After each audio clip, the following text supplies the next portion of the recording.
hit one of the boys. I can't fake a smile, I ain't got the choice. Don't got the interest, they still chasing highs, I'm chasing distance. Tryna heal my soul, mind my business. Heal my soul, mind my business. I can't play with them, I outgrew the noise. Heart too heavy, I hit one of the boys. They laugh it off, but I feel the void. I can't fake a smile, I ain't got the choice. Don't got the interest, they still chasing highs, I'm chasing distance. Tryna heal my soul, mind my business. Heal my soul, mind my business. I can't play with them, I outgrew the noise. Heart too heavy, I hit one of the boys. They laugh it off, but I feel the void. I can't fake a smile, I ain't got the choice. Don't got the interest, they still chasing highs, I'm chasing distance. Tryna heal my soul, mind my business. Heal my soul, mind my business. I can't play with them, I outgrew the noise. Heart too heavy, I hit one of the boys. They laugh it off, but I feel the void. I can't fake a smile, I ain't got the choice. Don't got the interest, they still chasing highs, I'm chasing distance. Tryna heal my soul, mind my business. Heal my soul, mind my business. I can't play with them, I outgrew the noise. Heart too heavy, I hit one of the boys. They laugh it off, but I feel the void. I can't fake a smile, I ain't got the choice. Don't got the interest, they still chasing highs, I'm chasing distance. Tryna heal my soul, mind my business. Heal my soul, mind my business. I can't play with them, I outgrew the noise. Heart too heavy, I hit one of the boys. They laugh it off, but I feel the void. I can't fake a smile, I ain't got the choice. Don't got the interest, they still chasing highs, I'm chasing distance. Tryna heal my soul, mind my business. Heal my soul, mind my business. I can't play with them, I outgrew the noise. Heart too heavy, I hit one of the boys. They laugh it off, but I feel the void. I can't fake a smile, I ain't got the choice. Don't got the interest, they still chasing highs, I'm chasing distance. Tryna heal my soul, mind my business. Heal my soul, mind my business. I can't play with them, I outgrew the noise. Heart too heavy, I hit one of the boys. They laugh it off, but I feel the void. I can't fake a smile, I ain't got the choice. Don't got the interest, they still chasing highs, I'm chasing distance. Tryna heal my soul, mind my business. Heal my soul, mind my business. I can't play with them, I outgrew the noise. Heart too heavy, I hit one of the boys. They laugh it off, but I feel the void. I can't fake a smile, I ain't got the choice. Don't got the interest, they still chasing highs, I'm chasing distance. Tryna heal my soul, mind my business. Heal my soul, mind my business. I can't play with them, I outgrew the noise. Heart too heavy, I hit one of the boys. They left. What's going on, everybody? What's going on? So, what's good with you? What's good with you?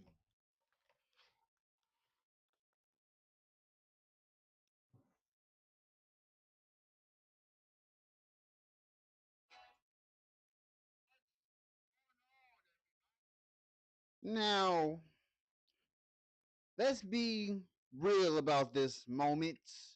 Let's be real about this moment. Because you wouldn't believe me if I told you what happened. Something happened yesterday. Something happened yesterday. We're about to have a good sit down, a good time. All right? Get your popcorn ready. Get your chips ready. Let's get into the business, you feel me? Now,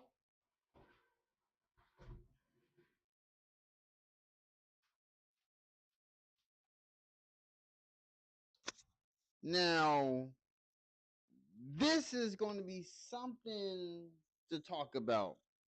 Normally, I would put up a new thumbnail, a new description, but I was like, nah, I don't want to waste it because I'm only going to be live. I'm not going to be live for long. I'm not going to be live for long because something happened yesterday. Yesterday. And when I tell you, it's kind of crazy how this all is kind of insane that it happened this way because remember when I told you guys that I was in a wreck? Yes, yes, yeah, yes, yes, yes. Indeed, I was. You know what happened yesterday, though? You know what happened yesterday, though? I'm trying to like let y'all understand how critical this is. So let's do a story time. Because normally I have an amazing YouTube description. I'm using one of my thumbnails from January. I'm not bringing in my February thumbnails, but this is about to be crazy. So I'm gonna update y'all on what I got going on. So in February, any content you see me post on here that is connected to Black History Month will be behind members only. You have to be a member to see it. What's good with you, HR? What's good with you? So my wife and my wife was driving at the time. We were okay, so we were at a light. The light was red. There was a person at the front. You could fit 2.5 cars between us. That's the distance. What's good with you? What's good with you?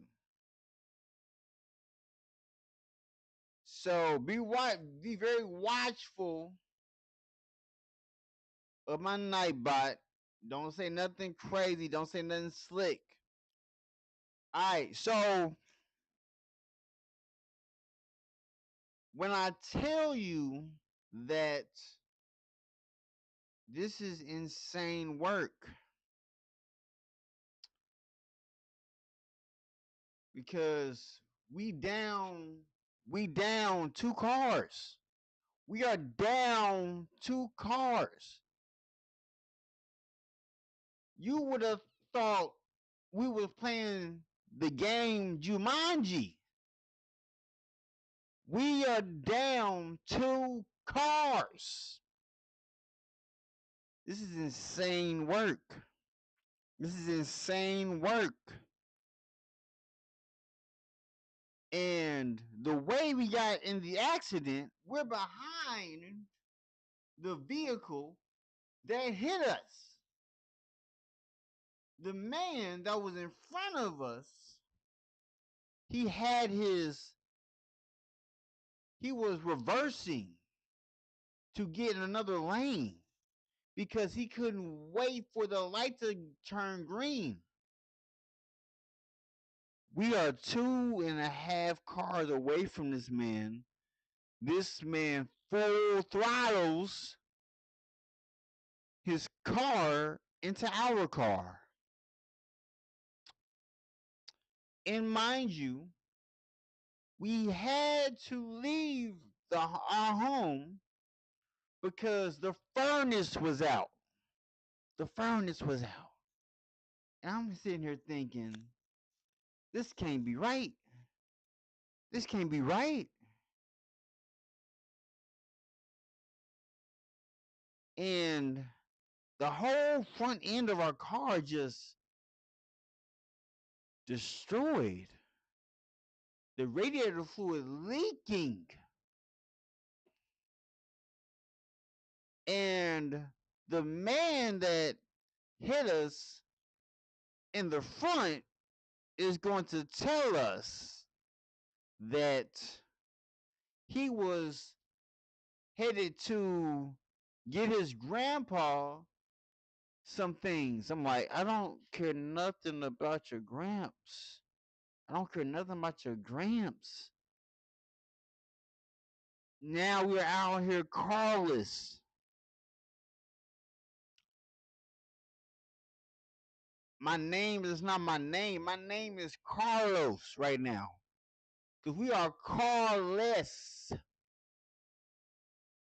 We used to have 2 cars. We was Carlot. And we went from Carlot to Carlos. You feel me? So this is a touchy situation. And I might not be streaming for long because I was going to stream for a long time. I'm going to be working on content. I don't want to be busting out my February thumbnails crazy because I got 2 of them. I got 2 of them. I got 2 of them.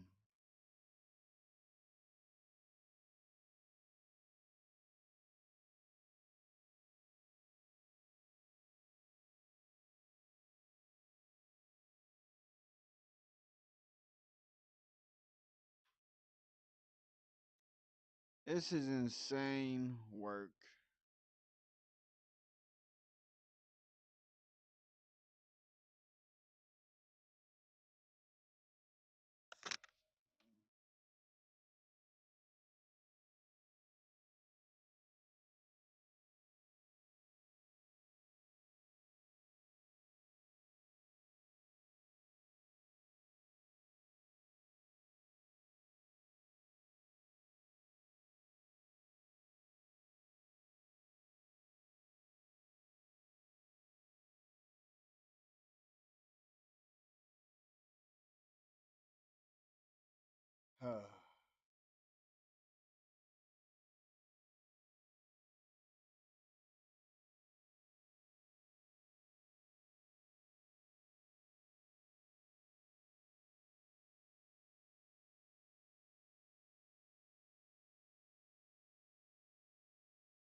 What's good with you, Lolly? What's good with you?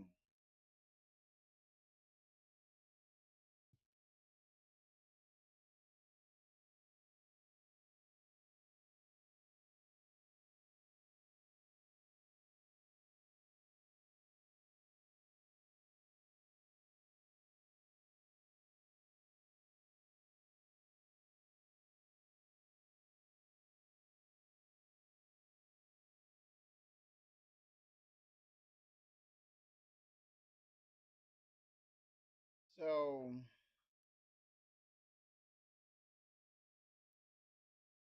this is something. I'm telling you, like you would have thought that I was in a multiverse. Would have thought I was in a multiverse.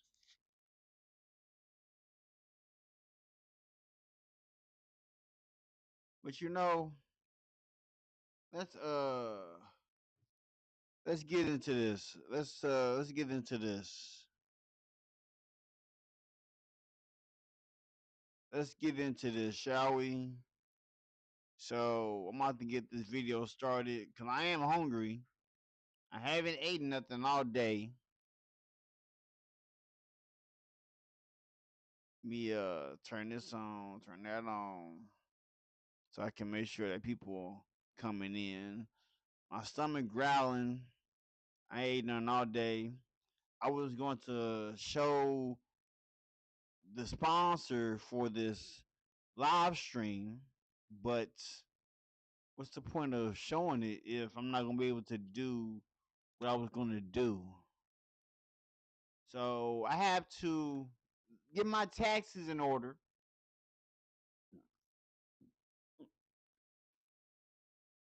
I got all my information.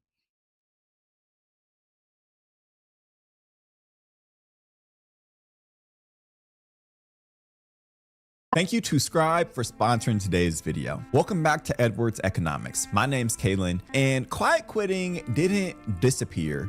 It just mutated. In 2026, millions of Americans hate their jobs, and they're quietly cracking under pressure.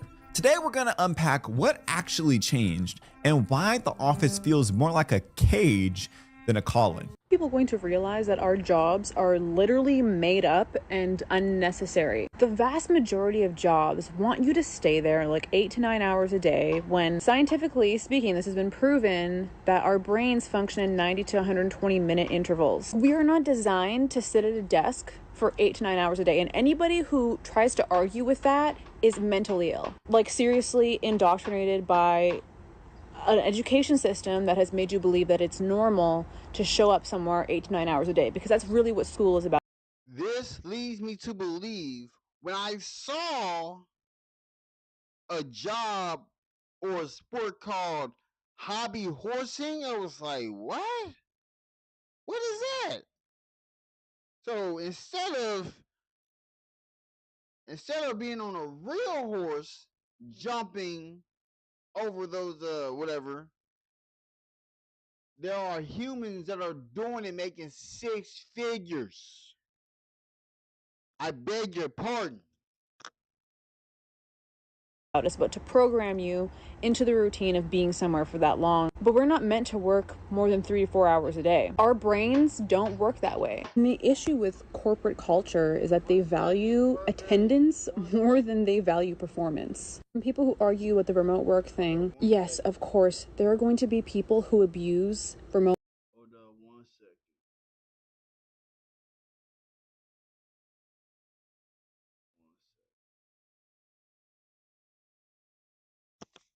Hey, Burberry, you are not going to believe what happened yesterday. You ain't gonna believe it. You gonna think you gonna be trying to figure out. So, so listen to this, Burberry. Listen to this. Listen to this. So remember when I had the Kia Rio and that car was totaled yesterday. Yesterday, when we left this house, the furnace was out. So the furnace is back up. It's back up and running. Took care of yesterday. That same day we was headed here, headed back home. We had our grub that we were about to eat when we get to the house, and we're at a light. We're at a light, at a red light. Somebody was in front of us. We are There, you could put 2.5 cars in between us. This person, this man, he was not patient enough to let to where the green light, because this dude, he's the first one. He's the first person there. And then he states that he didn't see us. I'm like, sir, you got two and a half cars could fit in between us. What you mean you didn't see us? And then he stated that he only backed up a little bit. This man did a full throttle.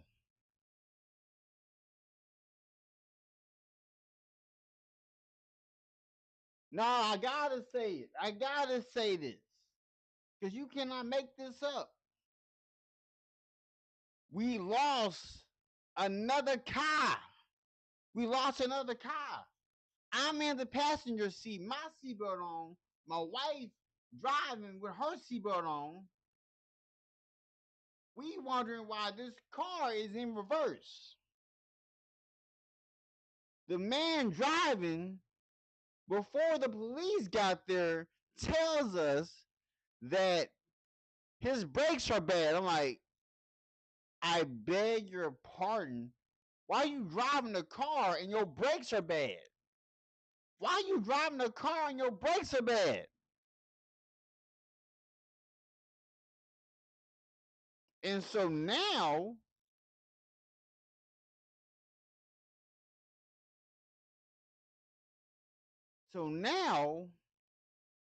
hopefully that car is fixable. Because everything in that car, we need everything that's in there. We have a heater in that car. I have a cobalt spade in that car.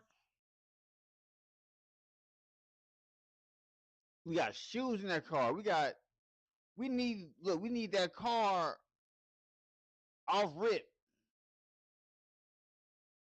So I am like, we down 2 cars.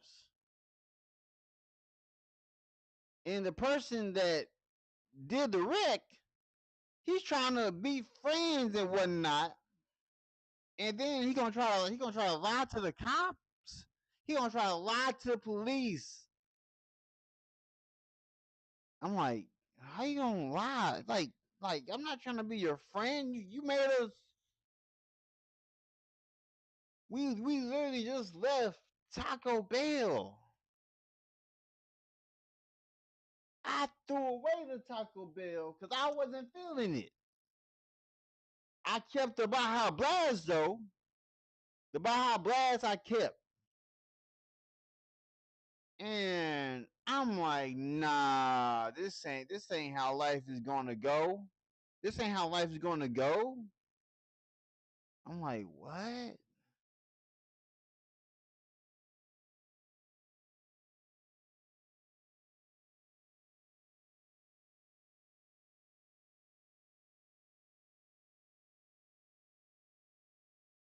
Nah.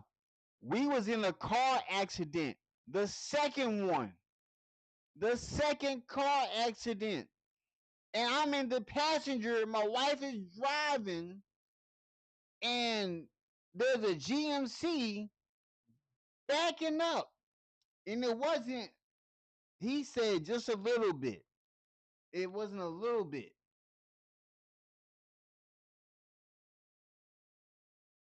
It wasn't a little bit. This is the second one. The second one. And I just got all my taxes, like from all the jobs I've done. Yeah. Just on the 4th. This happened yesterday. In Black History Month.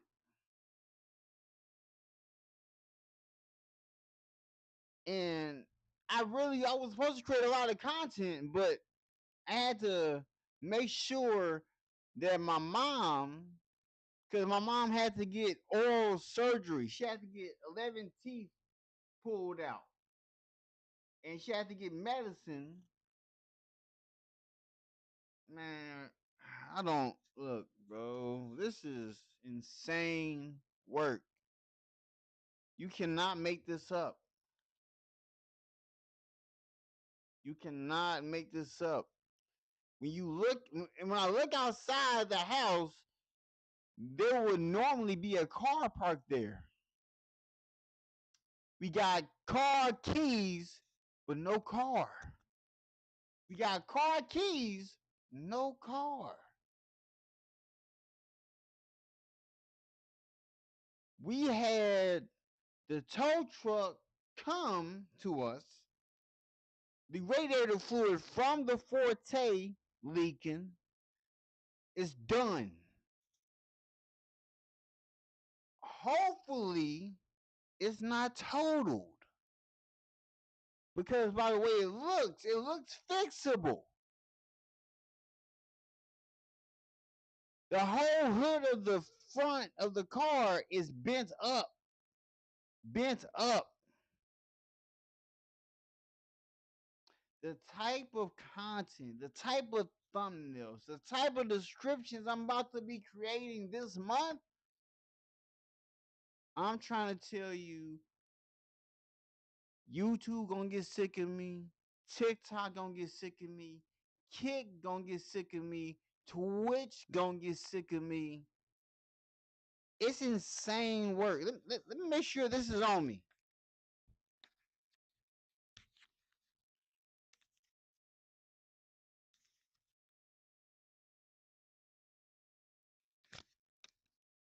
Make sure this is on me. You know what I'm saying? So,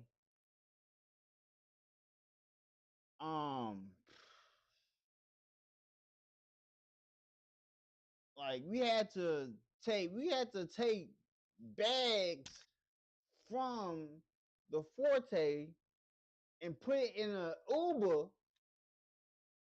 to make sure that we brought some of the stuff with us. So, besides the car being in a got damaged, I have a cobalt spade in that car.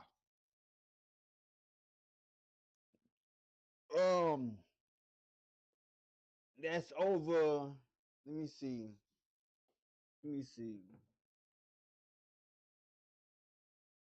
Wait one second. I was just trying to get some grub because I ain't ate no breakfast, ate no lunch. Let me see. Wait, let me see.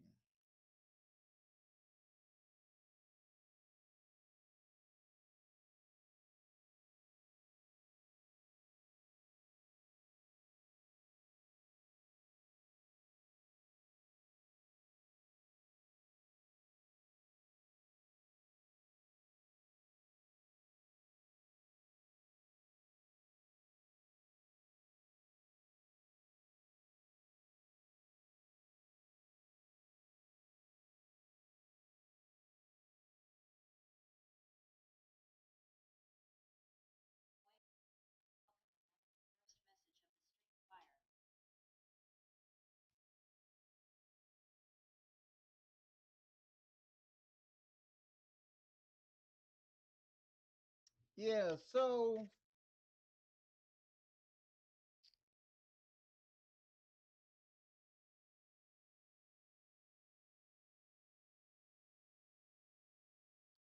and I gotta look. I got my seventh sponsorship. My seventh sponsorship is in the refrigerator. I was gonna have a whole stream, and this stream specifically was going to be sponsoring this live stream. But I got to make sure my taxes are done. So I got all my taxes, which is DoorDash, medical courier, and the job that I did last year.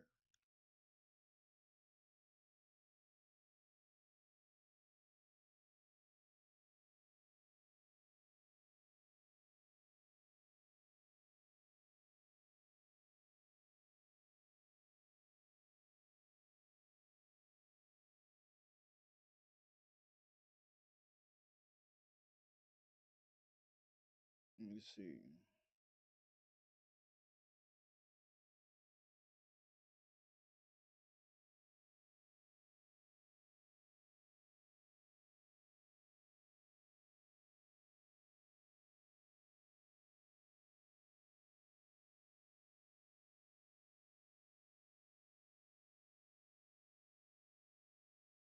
Oh.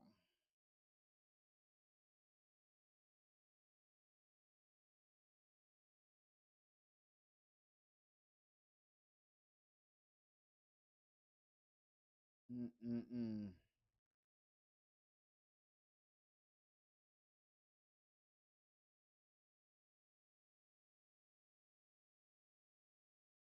So there is so I got the heater that's in that car that got totaled. That's over 50.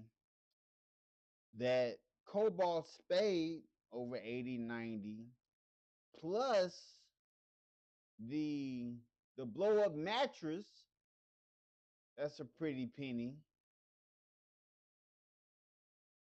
Um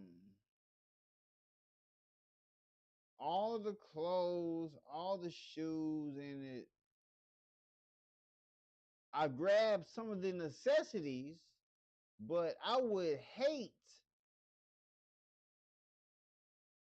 I would turn into John Wick if somebody was to take my spade that I paid hard cash for. Hard cash. So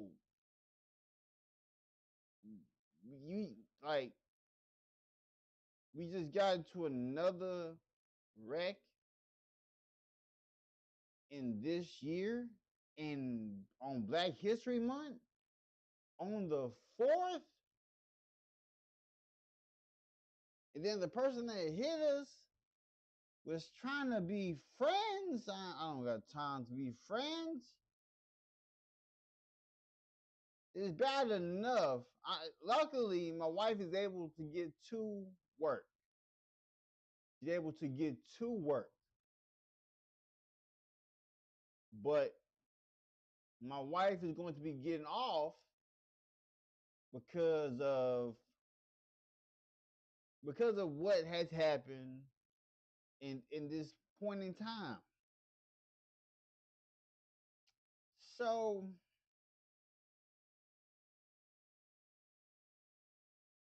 it's like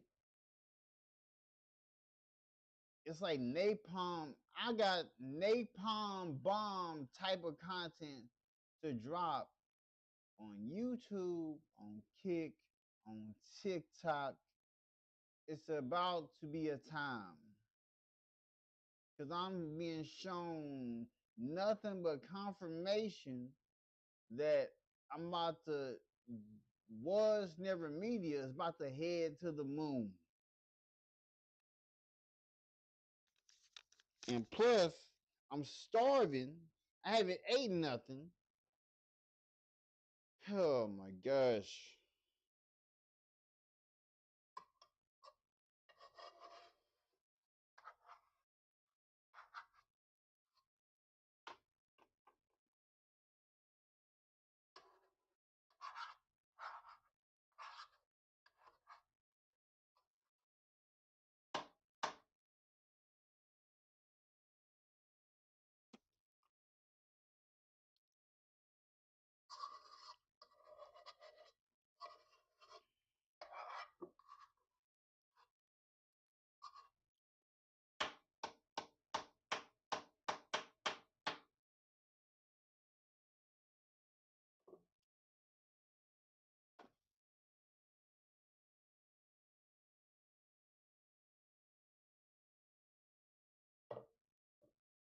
2 cars down.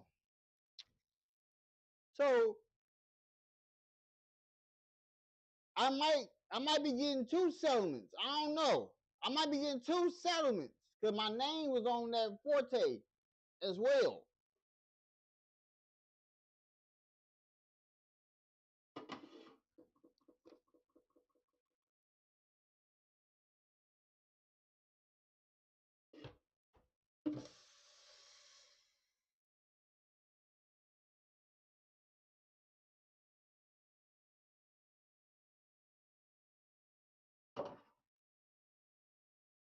Like the type of content I'm about to create, Burberry, you ain't gonna like the type of content you gonna be seeing.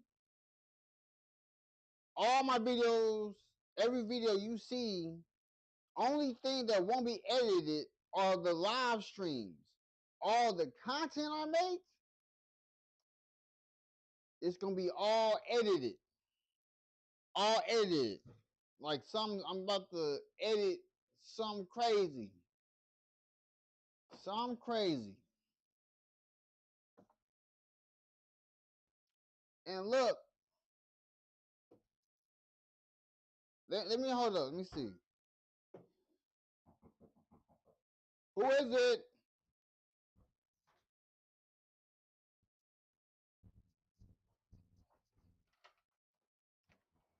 Hello, dropping off the Kia? Yeah, yeah. So is it good to drive or No. no? Insurance just said bring it here. That's all I know. Okay. Were you not expecting it? Nah. I was like, this is the first. Well, it's like the first time. Like, it was like when my Kia Rio, I had a Kia Rio that got in a wreck last October the 27th, and they didn't bring it to me. They just kept it and just said, "Hey, it's total." Yeah, that's total. Get a hold of your insurance. I'll let my wife know to get a hold of the insurance. Yeah, because it don't make sense then. Why they brought you car back. Yeah, I don't know why they brought it, cause when I had the Rio, they just kept it. They just kept it until. They probably gave it to, But I'm glad y'all brought it back, cause I got stuff in that car to take out. Right. So it's a blessing that y'all brought it back. I But still move, but I wouldn't. no, trust me, we ain't gonna we ain't gonna drive it. I'm just glad that, cause in my head I'm thinking, how am I gonna get this stuff out the car that? Oh, you could have came to our lot and got your stuff. Oh yeah, I like. Anytime your car gets impounded or takes to a storage facility, by law, you are able to get your personal belongings. Yeah, it was just that I didn't know which address. I wasn't told the address, so I was just here, just stuck. Like, waiting to find out something. Yeah, I was waiting on my wife to text me and tell me, "Hey, our stuff is here." And I'm like, oh, "Okay." So then I would go there. All right, it was our address is 4019 Poplar Road. Ah, okay. But there you go. It's here. Best of luck to you. I hope they get you going. Yes, ma'am. All right, you have a good evening. You as well.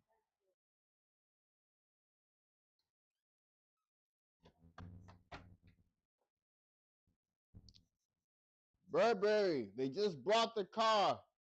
They brought it. They brought the car. So like, Burberry, look, look. You see the key? You see this? Like, I can't make this up. A lot of people be wondering. Even look, even my lawyer, let me put this key, let me hang this key back up. Let me hang this key up before I heat this queso up.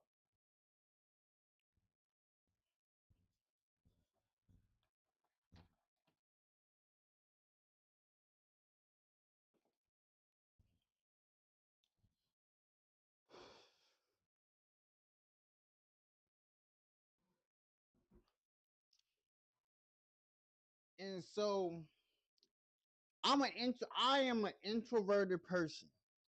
You want to know how crazy it is for even my lawyer. My own lawyer thought I was an employee. I'm like, an employee? I'm not an employee. My lawyer was telling me that he was asking me about my workman's comp. I'm like, I don't get that. I don't have. I'm not. I'm not an employee.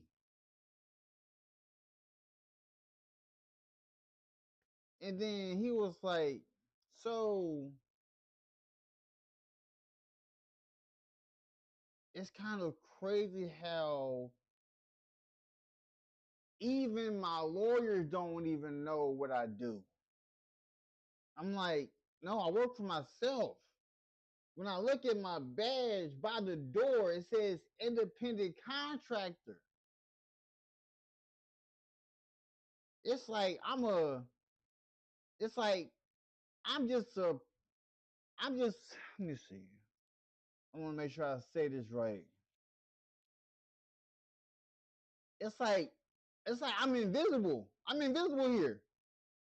I'm invisible in this world that I live in. Because everybody sees me leave from this house, but they never know what I actually do. This is insane work. The Kia Forte, the tow truck just brought the car here. The car is not drivable whatsoever. The lady said the car totaled. The lady said the car totaled. I'm gonna go look. I'm gonna send it to you on Discord. I'm gonna send you a picture of what the car looks like on Discord. All right, let me go take a picture real quick.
Hey, also, hey, when I send you this picture, you can just delete it after you look at it.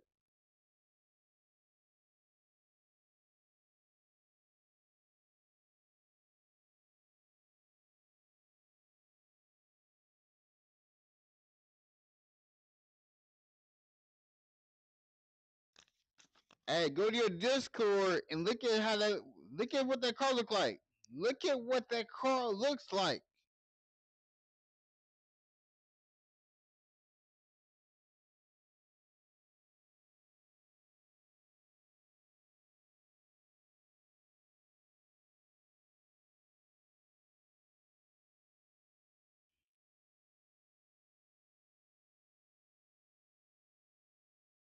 Let me know when you seen it.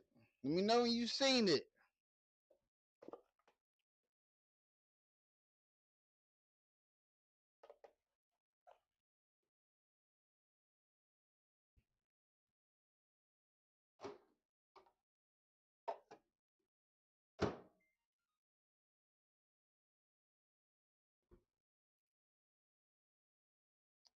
Hey, Burberry, did you look at it?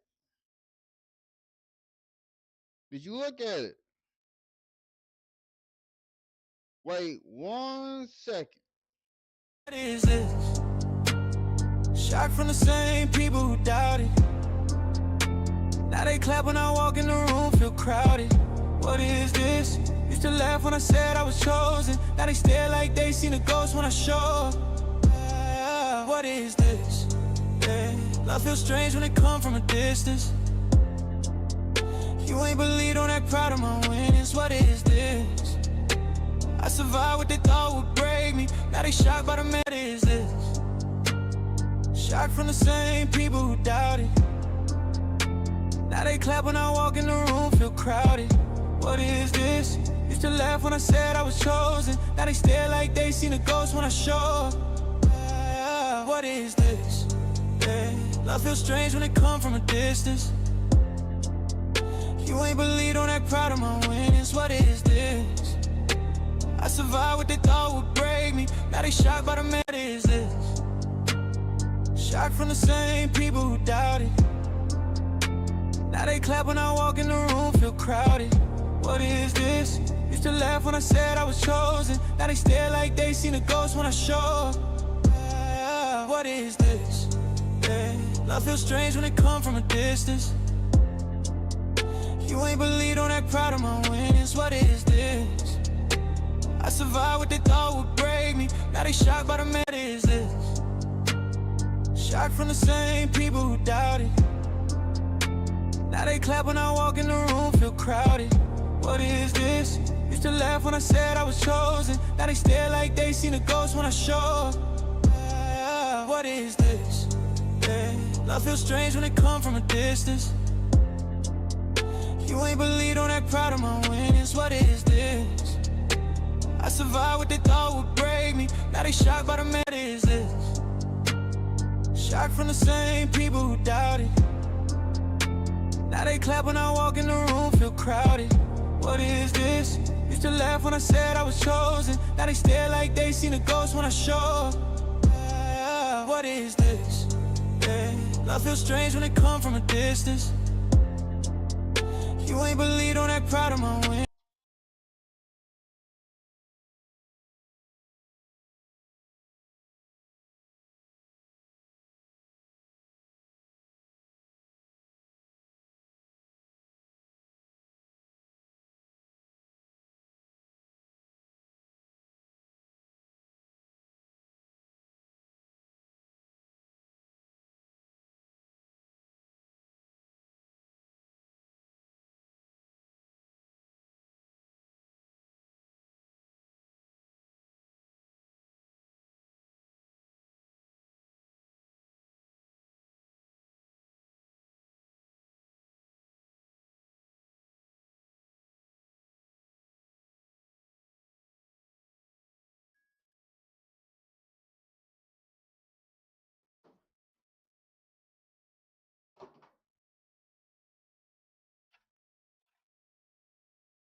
From the same people who Yo, hey Burberry, did you see it?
All right.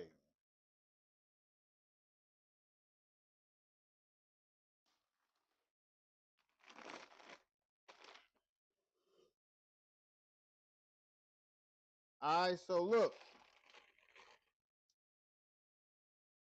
I'm about to show y'all the 7th sponsor. This is my 7th sponsor right here. Deutsch. I got a whole thing. I got a sponsorship with this brand.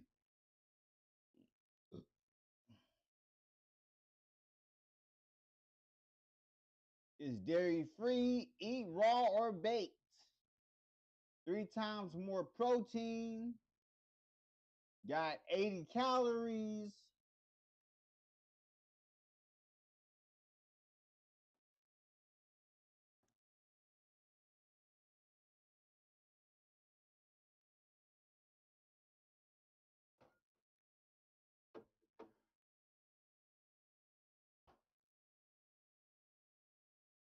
It's crazy.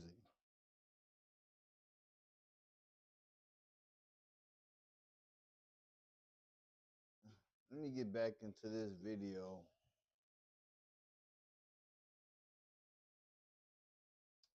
Now.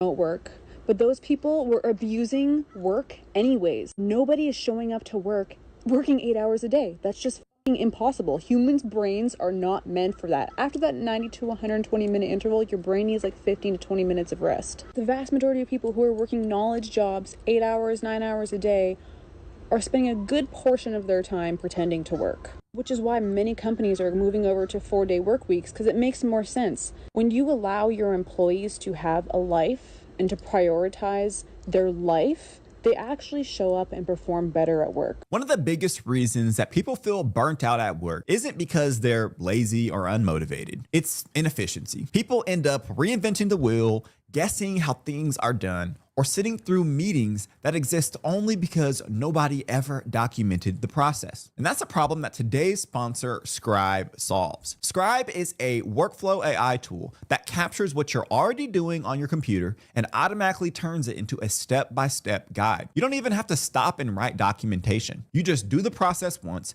and Scribe records all your clicks and keystrokes and builds a clean, shareable guide with screenshots and clear steps. I recently started using Scribe to document my repeat workflows, and it's honestly been a game changer. Things like graphic design, video editing, and other admin tasks that I sometimes delegate are now much more seamless. Now, instead of explaining the same thing over and over, I can just share a guide and move on.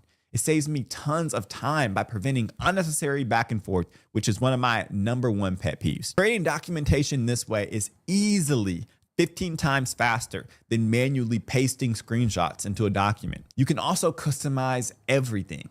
Hide sensitive information, add headings, adjust branding, and make it look exactly how you want it to. And once the guide is done, you can share it however you work best. You can send a link, download a PDF, or embed it wherever your team already operates. And if the process ever changes, the guide automatically updates for everyone who has access. There's no confusion and no resending files. If you want to take back your time and skip the busy work, try Scribe for free.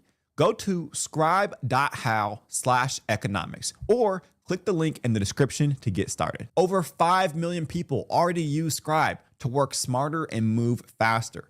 So don't wait and try it out today. I just got off work and I saw a video of an older gentleman talking about quiet quitting and how like our generation is just lazy and we don't want to work for anything, and how we're never going to be able to go get the brand new house or the new car because we're not putting in the extra work. Most of the videos and most of the takes that I've seen are very polarizing. It's one, just the older generation saying that the youth is lazy and whatever, and the younger generation saying that like you don't see the hard work that we're putting in. I think there's validity in both, and I think what older generations are having a really hard time conceptualizing is that we're I work a minimum wage tips job position, and if I were to ask any of my coworkers that are around my age when they're going to buy their first home, they're going to laugh at me. They're going to laugh because they don't know if they're going to be able to pay rent next month. One of the main talking points that my generation uses is, well, it was a lot cheaper to buy a house back in the day, and you could work a minimum wage job and put in the extra hours and actually buy a home. I think that's the biggest point that's going over a lot of people's heads that are complaining about quiet quitting and that this generation doesn't want to work. The reality is many of us that are in my age or a little older, a little younger,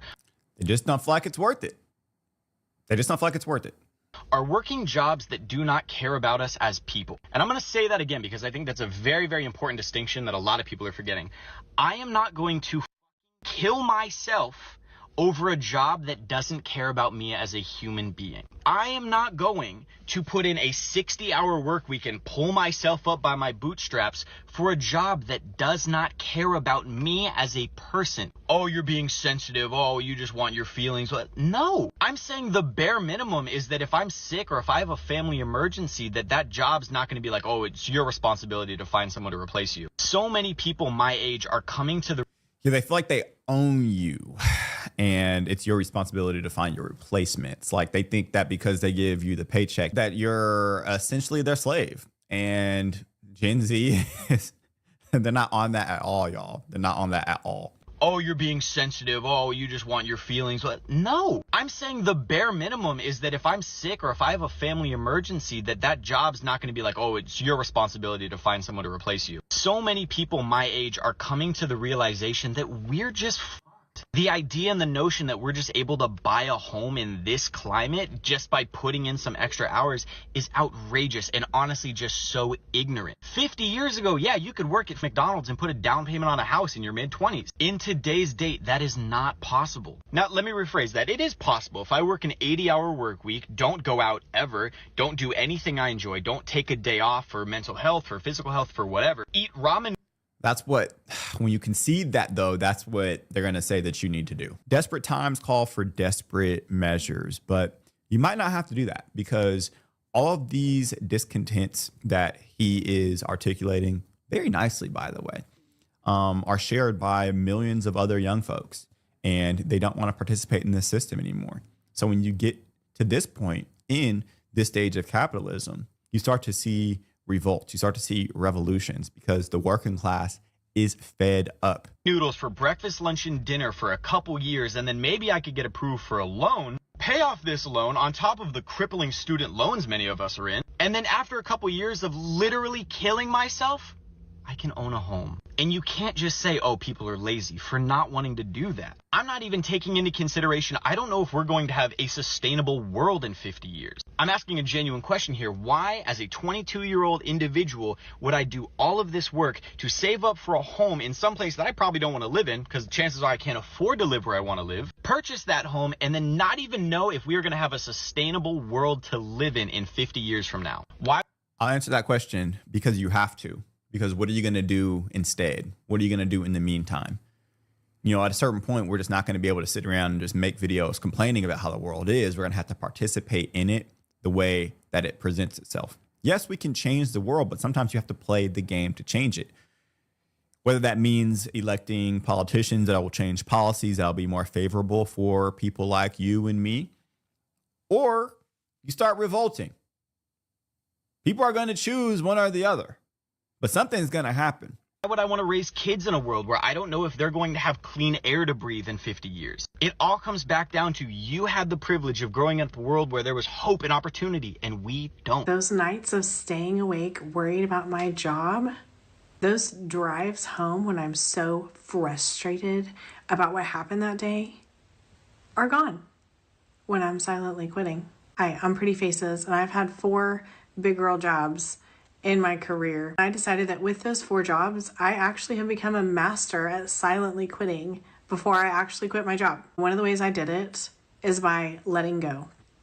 When I wasn't silently quitting, I would bring home all of that anxiety, all of that yuck from the day. And I would bring it home with me and I would stew on it and I would think about it and I would replay it and I would tell myself what I should have said differently or what I'm going to do next time or what I'm going to do tomorrow when I get in. And when I decided I was silently quitting, those days disappeared. They turned into the moment I walked out that door, I was done with that job for the day. I didn't think twice about it until I walked back in the door the next time. When that happened is when I knew I actually needed to go. Quiet quitting used to look like a kind of protest, if you will. People pulled back, they stopped going above and beyond, and they said, if you don't care about me, then I'm done sacrificing for you. But why did that actually happen? Well, I think it's because the extra effort wasn't actually rewarded. Looking for an easier way to get that LLC next to your business name? Say hello to Taylor Brands. Just go to their site. Burnout was normalized as hustle, and loyalty was one-sided. And I guess in a hot job market, disengagement was somewhat of a choice. If you really hated your job, you had other options. You could update your resume, you could send a few applications, and even walk away if you wanted to. But that's not actually the world that we live in 2026. In 2026, engagement is scraping decade-low levels. A massive chunk of the workforce is psychologically checked out. Layoffs, restructuring, and AI will replace you headlines are everywhere. So people don't quit anymore, but they kind of cling. Analysts call this job hugging or quiet cracking. And the characteristics of this are staying in a job that you dislike because you're scared of what's outside. You don't want to re-enter the workforce necessarily in terms of job hunting because you don't think that there's anything out there. So you work anxiously, not meaningfully. Don't be an overachiever at work. I'm telling you, you're just gonna get burnt out, you're gonna be overwhelmed, and to be honest, with all that extra hard work, you're probably not gonna get a raise or promotion anyway. You really need to just do less in one day. Like, you have to prioritize the important tasks and totally eliminate the minuscule tasks that you're doing that don't even move the needle. The smartest coworker I know, she told me she actually stopped taking notes in meetings entirely. She just records them and moves on with her day. Honestly, just stop doing more than you're paid to do because no one's rewarding you for it anyway. I want to talk about what quiet quitting is and how to actually do quiet quitting, okay? Quiet quitting is when you've accepted that you do not want to work your corporate job anymore. You decided that it is not for you and your life is for something else. It is not for that job. Once you made that decision, you need to set a firm end goal, meaning, hey, in 6 months, I want out. That's what I did. In January, I wrote down my end date. I said, in June, I want out. I'm putting my 2 weeks in no matter what, but now I have to work at it. I gave myself a deadline. Once you do that, the trick to quiet quitting is to not do your job, okay? You still want to show up and do your job, but you want to go under the radar. Meaning what you want to do is stop taking on more work, stop being the numero uno employee where you're the guy who's always trying to take on everything and just stand out. Because I promise you, if you're quiet quitting, raises and promotions really aren't going to be an option for you because you're just going to be the under the radar guy. That's kind of what I was. I showed up, I did the job I was hired to do. And when people came to me asking if I was busy, I said, yes, I'm so busy. Go somewhere else. Like, no, I can't take on any more work, right? So ultimately kind of what you can do is start passing off your work to others if you can. If not, find efficient and effective ways to get your work done quickly, so that you can buy back more time in your day, right? So ideally the point of quiet quitting is to save as much mental energy as possible so that when you come home from your job, you're not entirely burnt out. A year ago, I was finally quitting my job, but before that, I guess I was quiet quitting for a couple months. So I just want to share the journey, how I went from being this example employer above and beyond to quiet quitting to finally quitting. Quiet quitting is a term that went viral, and it's about not going above and beyond your role and really staying within the lanes of the contract that you were hired to do. So things like stop doing, projects that you weren't getting compensated for, or really just stopping work at 9 to 5, not answering emails when you're at home at night or on vacation. I was with this company for about 2 years. I was managing one of their social media accounts, and then I was also handling the brand side for this other account that was international. So there was also a lot of trips involved. And I was hired to just do that one job of branding, but I ended up becoming the social media manager of the other account. And then I was doing affiliate marketing, influencer marketing, and project management, including projects that had nothing to do with social media. I was managing all of the creative projects. About a year in, I got a small raise that definitely didn't reflect on the amount of work that I was doing. That was not even on my contract. But I kept going, I kept working, and it wasn't until May of last year that I just hit a huge wall. I was working 10, 12 hours a day, and I was extremely burned out. And I got a call, and I'm in a meeting with these people that were not decision makers. They were not the people that I responded to, and they tell me that I will become basically the social media manager and influencer manager of this other account in this other country, and I completely freaked out. I was just like, no, I can't take this on without talking to my director first, because we're going to have to reevaluate the other projects that I'm involved in. We're going to have to reduce my scope of work because I don't have time. They didn't take it well, so they talked to my CEO, who then proceeded to book a call with me, him, and my director, and then he proceeded on humiliating me for 30 minutes, saying that I should not defend myself and that I was just very spoiled and ungrateful. Whoa. And I only wanted to take on the projects that I thought were fun. After that, I was quiet quitting. I basically didn't bring any new ideas to the table. I didn't care. I just felt like I was so unappreciated that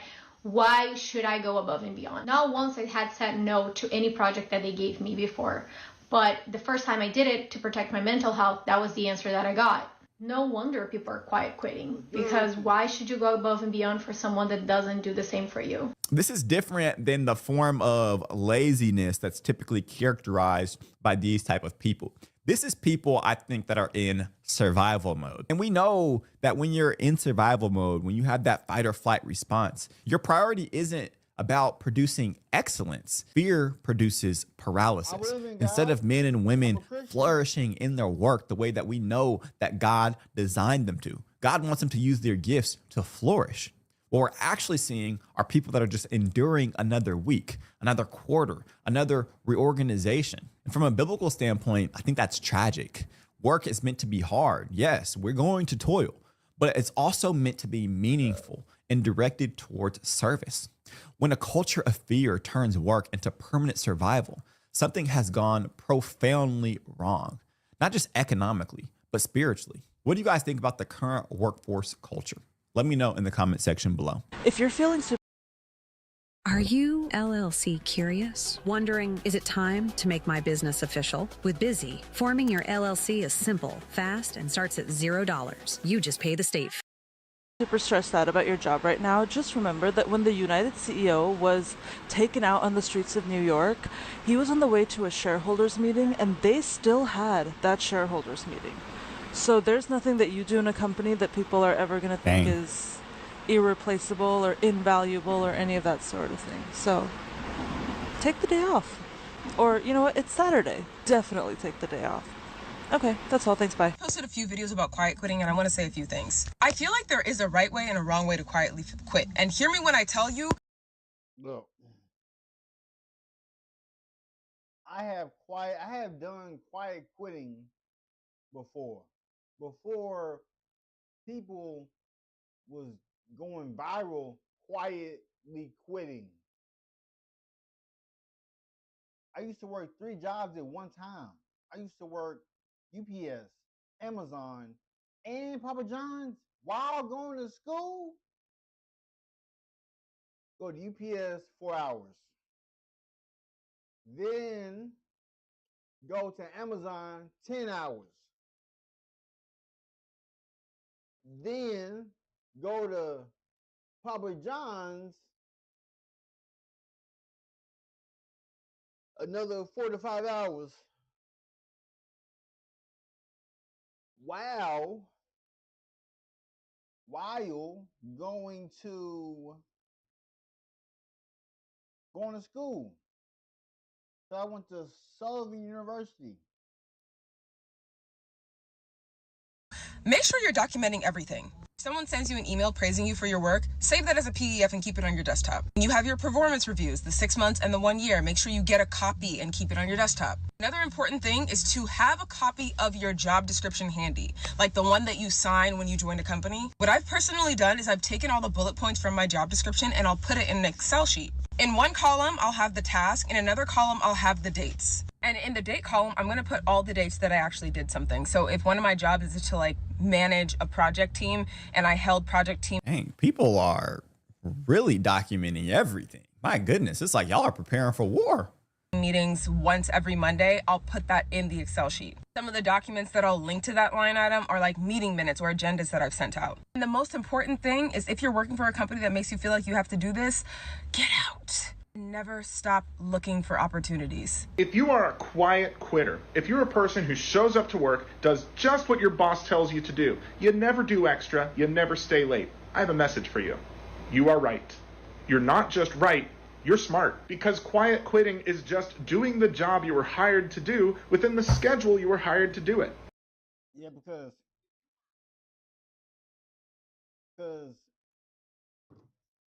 I've always quietly quit because I'm not gonna be going above and beyond for a job that can replace me like that. And the same people who let me go from the job, they still see my face. They still see me making money. And a lot of people don't even know what I do to make money. You know how much of a power that is to be in a house and bills still get paid? Huh? What?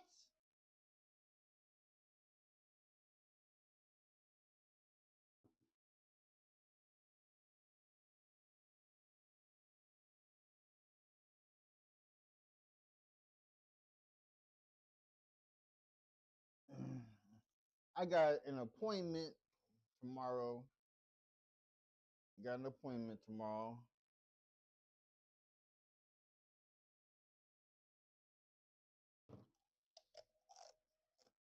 If a boss has a problem with that, they're the ones who wrote the job description. They're the ones who made the schedule. And they are not entitled to extra free labor. I don't know who told them they were. And let's be clear, employers aren't upset that you aren't working hard. You can be working very hard.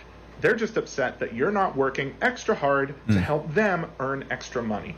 That's what this is really about. If your boss wants extra from you, they need to do one of two things. Option one, they need to pay you for the extra work.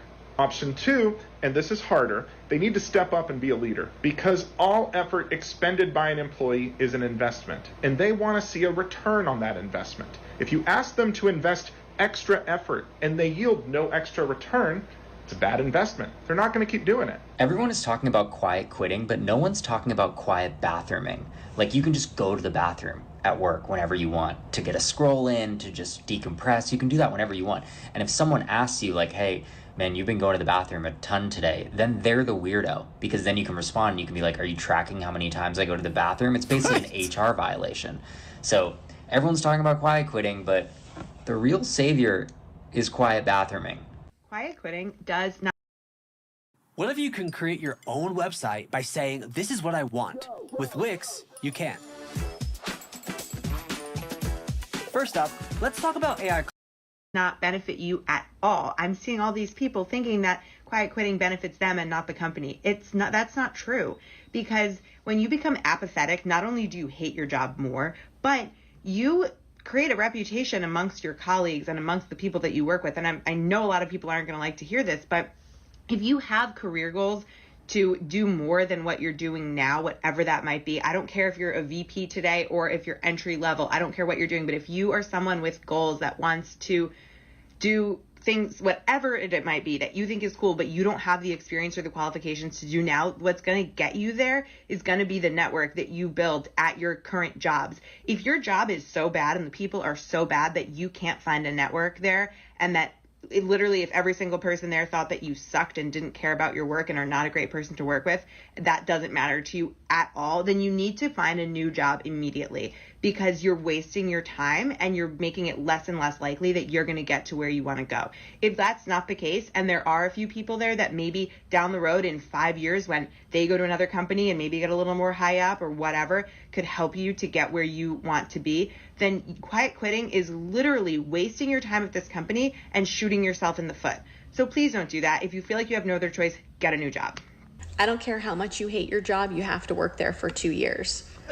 And here are 2 reasons why this is the case. Number one, I don't care what kind of denial you're in and that you tell yourself more people do this, blah, blah, blah, blah, blah. Trust me, your competition, the people who can demand the top of the salary range, they're not job hoppers. Or two, leaving a job to chase after a higher salary is just a short-term benefit. It's just a short-term gain.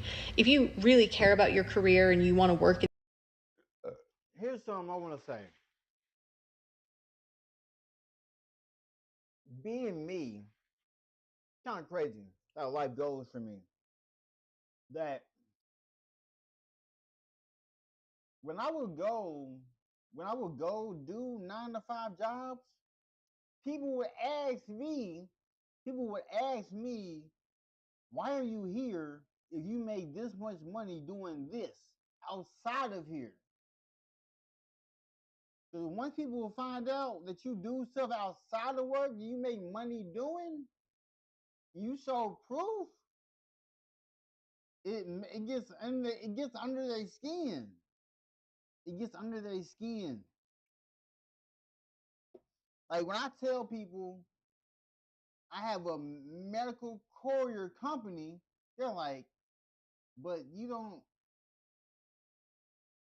A lot of people be thinking I'm an employee. I'm like, an employee? I don't. Employee ain't by my name no more. I don't answer to people no more.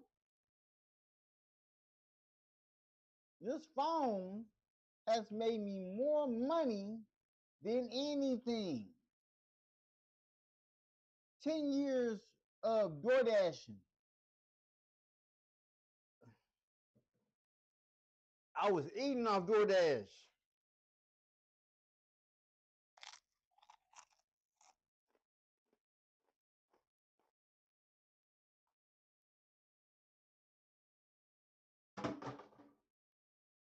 Right.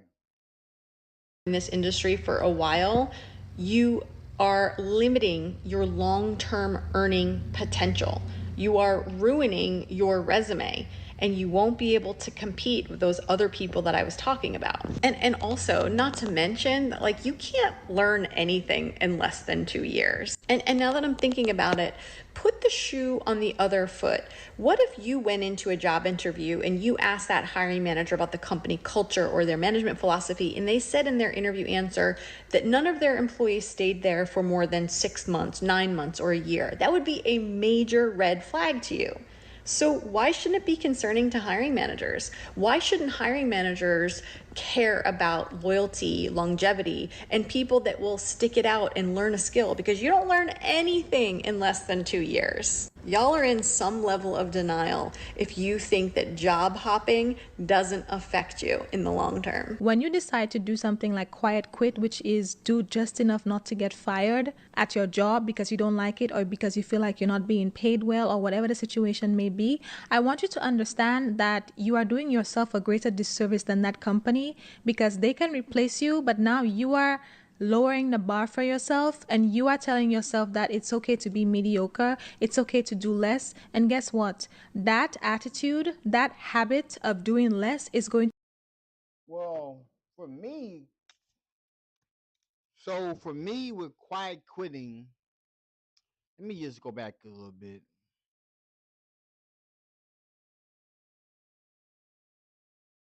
That job hopping doesn't affect you in the long term. When you decide to do something like quiet quit, which is do just enough not to get fired at your job because you don't like it or because you feel like you're not being paid well or whatever the situation may be, I want you to understand that you are doing yourself a greater disservice than that company. See, look, this is what I'm gonna tell you. Henry Ford, he's the one that made working 8 hours a day popular.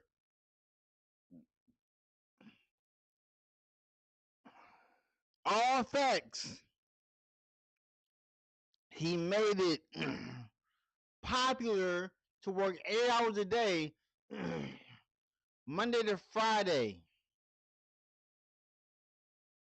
I could not see myself give a company 60 plus years of my life and my father just hold up. My father just passed at the age of 50. Y'all come to a realization that we barely have 75 years of life to live on this earth. You can be gone at any second. I saw a story where somebody died at work. Somebody died at work. There was a woman who worked for herself, worked day in and day out. She said, I'm tired. I'm going to go to sleep. I've been up for I don't know how long. And she didn't wake back up. She didn't wake back up. And you want me to you want me to stop quiet quitting? You say it's gonna hurt me? You know, you not know I am. So before I lost the Curio, I was using Medical Courier to fund my media company. Now, because I do everything organic, I don't do promos. Why would I do promo? I got 6 months. Watch the content I create. The thumbnails for this month, the thumbnails for Black History. I got 4 thumbnails already locked and loaded. Because they can replace you, but now you are lowering the bar for yourself and you are telling yourself that it's okay to be mediocre, it's okay to do less. And guess what? That attitude, that habit of doing less is going to spill over in every other area of your life. So now you might say, oh, well, you know what? I have this passion, this thing that I really want to pursue. But guess what? You have been so far maintaining a habit of doing the absolute bare minimum. And if you think just because you're passionate about something, all of a sudden you're going to have all of the zeal and discipline to do it well, when you've been slacking off in other areas of your life, you are playing yourself, because right now, the way you're acting is creating a habit of being consistent at being mediocre. Okay, if I'm sorry, but my quiet quitting. So when I was working at UPS, what they were my nickname at every job I worked at was Big Money Dre. Big Money Dre. I'm a suburban. I'm from the suburbs. I don't know what poverty is. I don't know what poverty is. When I was streaming, when I started streaming consistently, people thought that I lived in the Airbnb because it was like, it looks too nice in this house. Why is this house so nice in here? Because society deemed that people who are melanated don't live how I'm living. People would think that stuff would be on the floor. When the furnace got fixed yesterday, I swept and mopped the bathroom, cleaned out the sink, cleaned out the toilet, cleaned out the dishes, self-cleaned the washer, did 2 loads before I headed back home. Well, before I headed back to my mother and father-in-law's home. But no.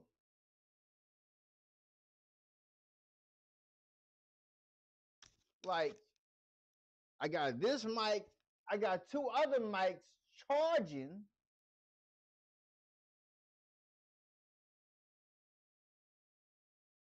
I just got all my taxes that I can do, so I can do my taxes, get my taxes done. Because I do my taxes myself. Nobody else does my taxes but me. Me.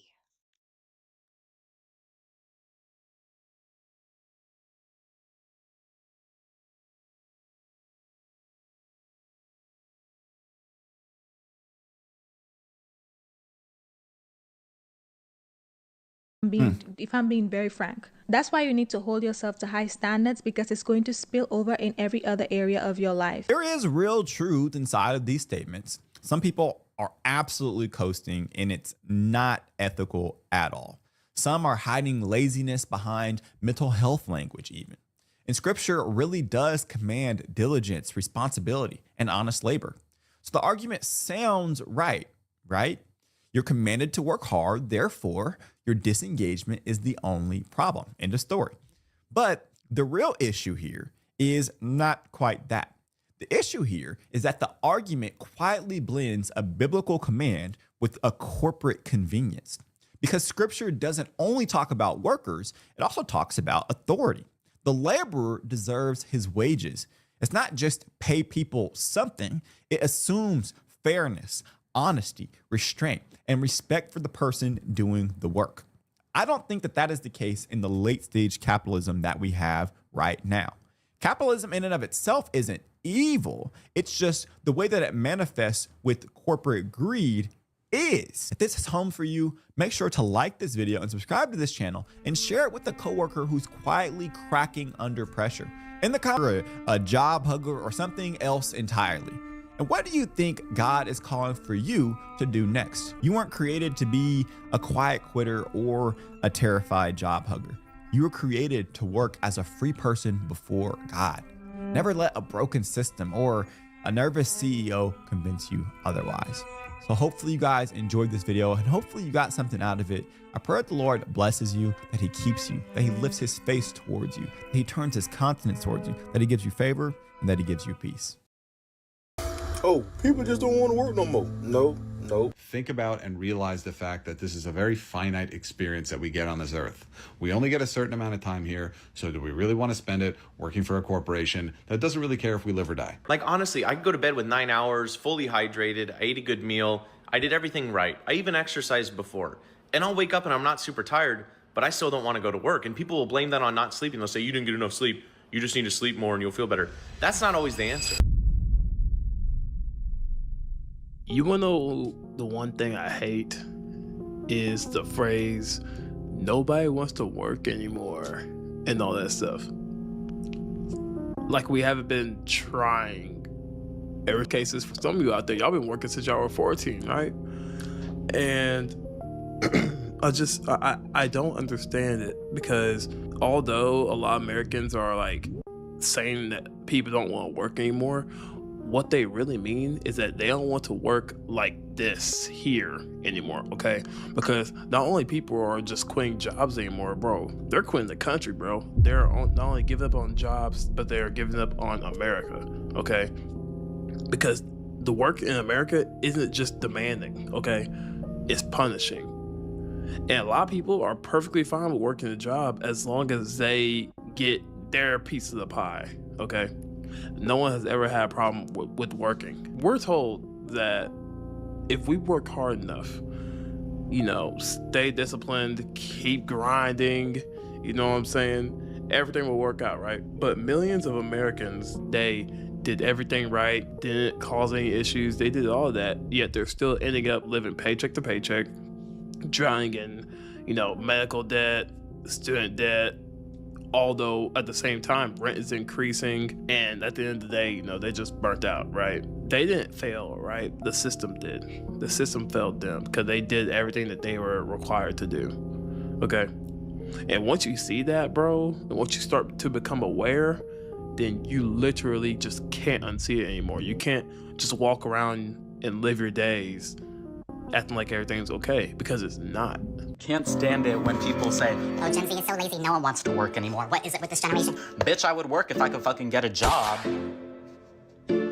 You try being Gen Z and try getting a job, see how long it takes you. My generation is entering the most cooked job market of all time. It's so bad that for the first time, the new grad unemployment rate is higher than the unemployment rate overall. Our jobs are all replaced by AI, reviewing resumes, the whole hiring process is replaced by AI. No one even looks at your fucking resume anymore. You don't even get rejected from jobs anymore, you just don't get a response. The job market is so cooked that more than 50% of Gen Z has a side hustle just to stay financially afloat. And a lot of us are freelancers.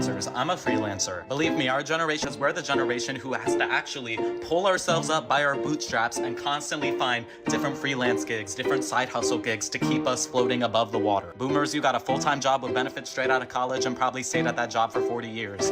I don't want to hear it. I figured out that it doesn't matter how early I go to bed. I just don't want to go to work. I used to think it was because I'm tired, I didn't get enough sleep, I need to go to bed earlier, and then I'll be excited for work, or at least not be tired and not be dreading it. That's just not true. I can go to bed super early, and I'm still gonna be super mad that I have to work. Like, honestly, I could go to bed with 9 hours, fully hydrated, I ate a good meal, I did everything right. I even exercised before. And I'll wake up and I'm not super tired, but I still don't wanna go to work. And people will blame that on not sleeping. They'll say, you didn't get enough sleep. You just need to sleep more and you'll feel better. That's not always the answer. And the funny thing is I'd be ready to do anything else. We can go on errands, we can go shopping. I'll even run. And I hate running, but I don't wanna go to work. Something about work and it being a weekday and a work day, it just sucks. It doesn't matter how much sleep you get. It's never fun and you never want to go. And the worst part is being well rested just takes away your excuses. You can't even complain about it. You just have to do it because you're wide awake and you still got to go. It's just the worst. Going to sleep earlier doesn't help. You still just don't want to go to work. It doesn't matter how early I go to bed if I'm not tired, because regardless, I'm just not going to be interested. So anyways, can't wait for work tomorrow on Monday. I hate when motherfuckers be like, oh, people just don't want to work no more. No. People don't mind working. It's just that people don't want to work 40 hours a week just to afford the basics. You know what I mean? I mean, to work a job and still be broke. You done dedicated your whole life to a job. You basically visiting home.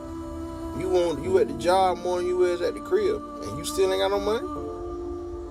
You damn right I don't want to fucking work. Half of motherfuckers out here running off goddamn Red Bull, coffee, and hope. Half these motherfuckers out here right now want to go ahead and call their mama up. Mama, look, we were just playing. We don't want to be grown no more. Can we move back in with you? Like, I can help you pay bills this time. Like, we can go half on this mortgage. I promise I won't miss a payment. Give me a curfew. I will be there before that. If it's midnight, I will be there at 10. I'm going to be going to sleep anyway because I got to get up and go to work in the morning. I'm responsible now. I've shown you that. Let me move back in with you, mama. Please. There's a lot of motherfuckers out there like that right now. One thing that fucking shocks me is when people to this day say out loud in public, nobody wants to work anymore. Who the fuck are you talking to? What are you talking about? Nobody has ever wanted to work in the history of existence. We've all always wanted to sit on our goddamn asses. What are you talking about? There's memes about it everywhere. People are cracking jokes about it in public. Unless you have your head under a fucking rock, you should be aware of this fact. So when you say nobody wants to work anymore, the implication being that you're this hard-working man and you take pride in your work and you're real happy about it, you're fucking lying to yourself in the face of everyone that you say that to, because people sit around all goddamn day and maladaptive daydream about what they would do if they won the lottery. And you know what it always amounts to? Well, I wouldn't spend it all like everybody fucking does when they get it. I wouldn't spend it all at once, you know. I'd be happy with a little bit for a long time, you know, and I'd just save it up and I'd just retire early. They all dream of sitting on their fucking asses. That's the point. That's what everyone in this country wants to do. You want any proof of that? Look no further than the people at the tippy top of this food chain. The people who have the most money in this country do fuck all the time. They sit on their goddamn asses constantly. They've carved out career paths for themselves in which it's socially acceptable for them to do fucking nothing. And they've got this viable excuse that they still have this job that's very important because look at all the money they're making. They must be shouldering some high level of responsibility even though they do nothing physically to produce fuck all with that labor. They're just sitting around thinking all day. Thinking. It's funny because you can't see thoughts. You can't see thinking. You can see a house. You can see a pipeline. You can see stuff, you know, when someone physically produces it. You can't fucking see a thought. I need to really carefully decide how I'm going to respond to this email, or just some shit like that. That's what, and that hierarchy has to be maintained to keep this world spinning, because everybody has to believe that one day they could hold that position. Got bad news for you. That's maladaptive daydreaming too. You're never gonna fucking hold that position because these people will never die because they have the best health insurance that you've ever seen or that money can buy, and they'll live forever to keep soaking up as much fucking money in those positions as they possibly could.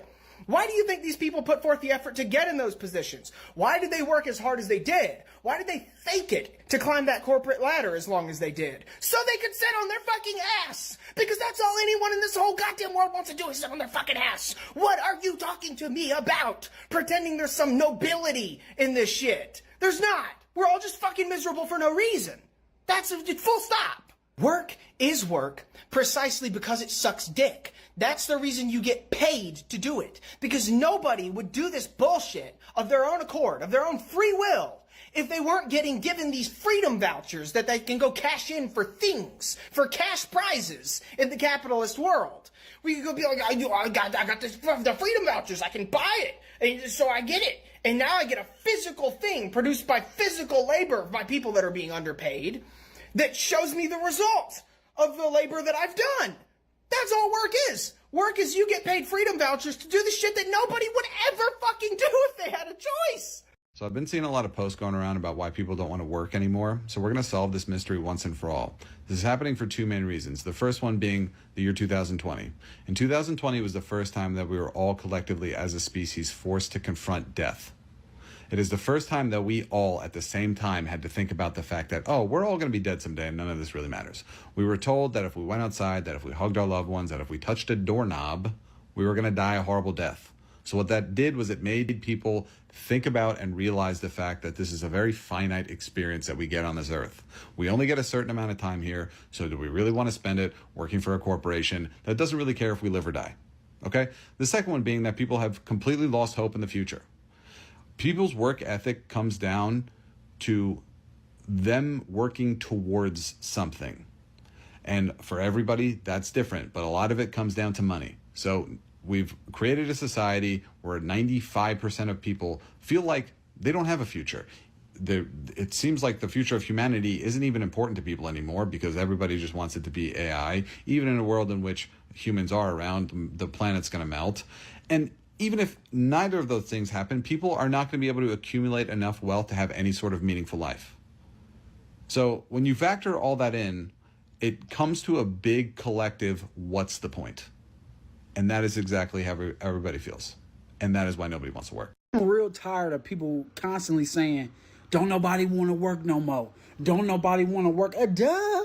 Motherfucker, do you remember the shutdown? Do you remember what the pandemic did? It gave everybody an opportunity to stop and keep getting. In 2020,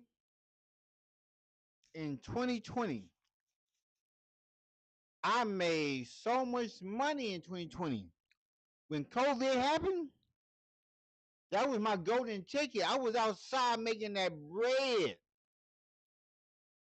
I made so much money on that year. When I went to H&R Block, the lady gonna ask me, you are the only one who made this much? You made this much in 2020? I was like, yes, I did. Yes, ma'am.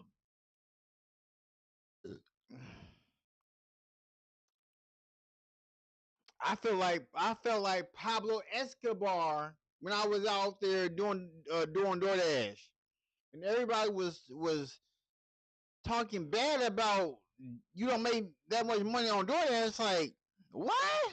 Who on who? All I have is proof in my phone. The cash flow to take care of their bills and experience what it's like to make money sitting at your fucking house. Do you not remember that shit? Shit was fucking phenomenal, man. Of course don't nobody want to go to work. Everybody got a taste of that shit and they're like, yo, what do we gotta do? That's why everybody's trying to be a fucking content creator, because you see niggas like I see Speed, or Show Speed, or I Do Speed, whatever that little ugly motherfucker is. You see him get the fame that Michael Jackson had in $600 million contracts just for being a goofy, fast little hood nigga? COVID shutdown also realized as we were sitting there getting a constant cash flow coming in that my job treats me like shit. what everybody realized when we was sitting at the crib on quarantine, as the money kept coming in, we all was like, you know what? My job doesn't give a fuck about me. Oh my God, duh. You know how many iShow speeds I know back in my hometown right now? Little fast ass black kids running around. You got me fucked up, bruh. If he getting 600 million, everybody wants 600 million. COVID fucked everybody. We don't realize that they're about to replace everybody with fucking robots anyway? Duh. Bro, I think most people in society are getting to the point where they literally do not want to work anymore. Because it's like, realistically, it's not worth it. Like, you think about it, if you do the math, if you work 980s, 9-hour days, and you do 80 hours in 2 weeks, do the math. It's not hard math. 80 plus another 80, because there's 4 weeks in a month, that's $1.60.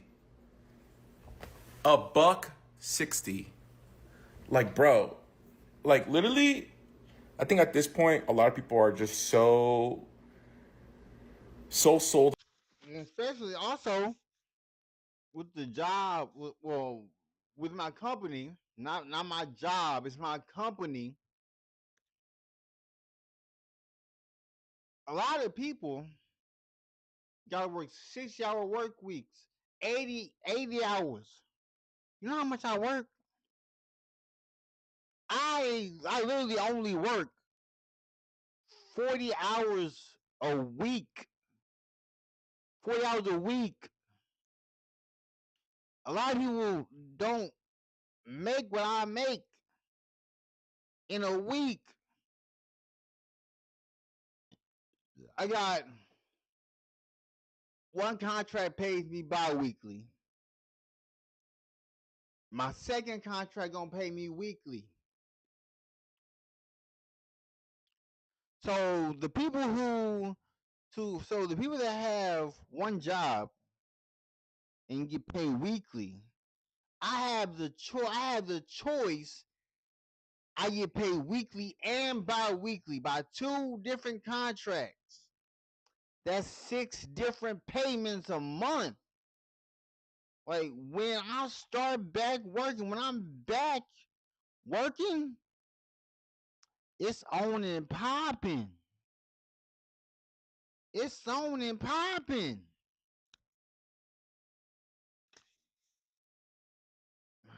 Jeez.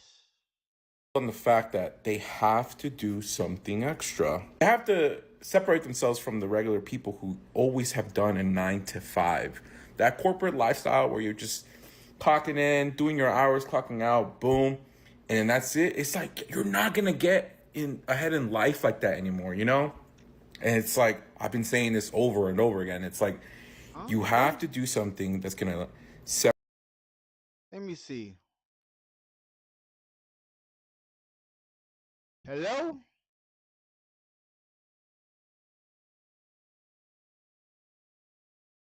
Hello?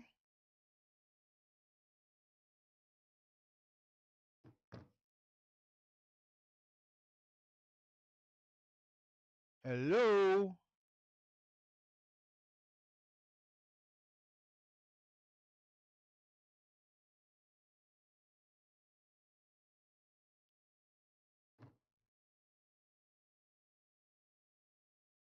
Yeah, it's on. It's on for sure. It's on.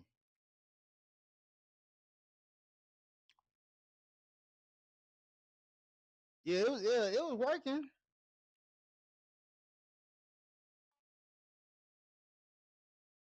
So I got all my I'm gonna do my taxes when I get done streaming.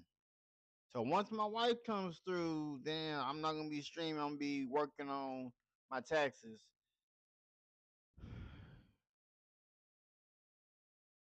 And this happened just yesterday. Did you see? Did you see the vehicle? I sent a picture of it. Did you see it?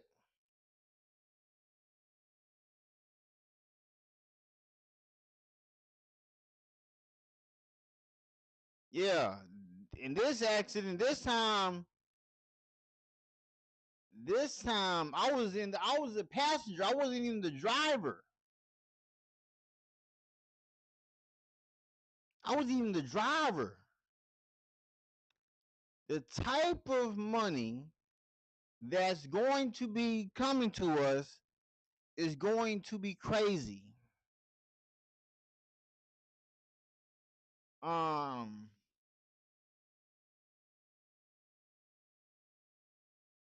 Hey, but let me know. Did you see how the vehicle looked?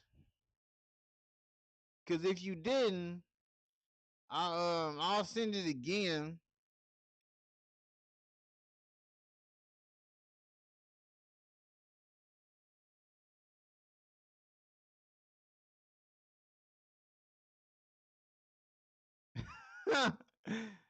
The dude who went viral in 2012. Let me send it to you real quick. I'm gonna send it to you on Discord.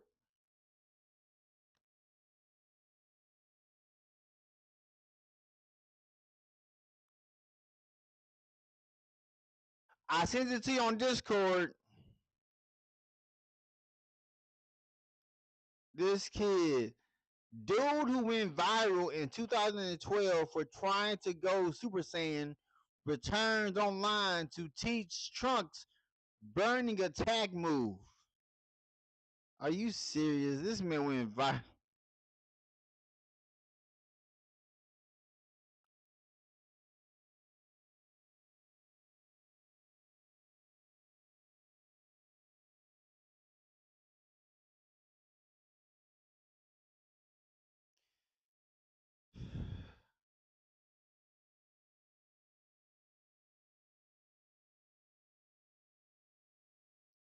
Yeah,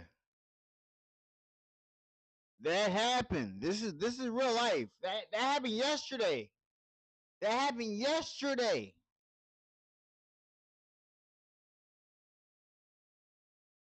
And all the dude did was he backed in. He said a little bit. This man, we was 2.5 cars away from him. He put his foot on the gas, went in reverse. He went in reverse. My wife and I are wondering why is he backing up? And then he gonna say he didn't see us. You're 2.5 cars in front of us. Who doesn't look behind them when they're in reverse? No one looks straight and just reverses. He was in the GMC. He was able to drive off. He was able to drive off with his car. Our car is totaled.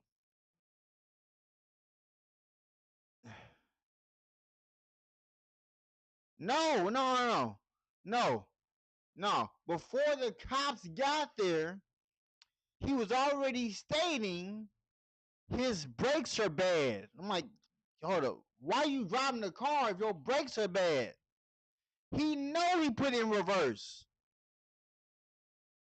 He told us verbatim that I have bad brakes. I'm like, why you outside? And then he was talking about he had a 70-year-old grandpa that he got to bring toilet paper and whatnot. Nah, he was not drunk. He was not drunk. He wasn't. He didn't drink. There was no liquor of no alcohol on his breath. He hit us. He got out the car and stated, I got the money for it. And then he tried to throw jokes talking about who you think they're going to send out here. Are they going to send out the sheriff, the county, the city police? I'm talking to myself And third, I'm talking to myself at this point because I'm like, in my head, I'm doing a lot of things to this man, but I'm not acting on it. I'm like, ooh, it's like, because I'm looking at my record. My record clean. It's like, is this gonna be the person that makes me get a record or something? Is this a test? And because I was also let me add in about PIP coverage, right? Let me add in this PIP coverage is separate from the accident that just happened yesterday. So, when you got PIP, you're supposed to get paid that, right? You're supposed to get paid your PIP. And I had two different claims.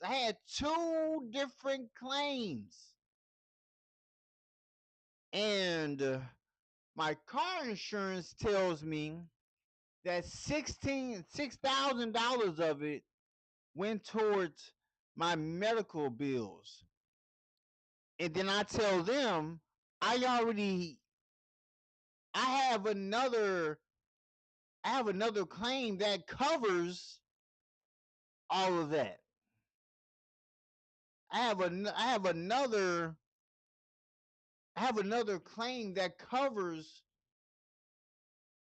the medical stuff. I'm supposed to be getting $10,000, my PIP, but they use 6,000 of it on the medical bills. The medical bills is over 13 bands.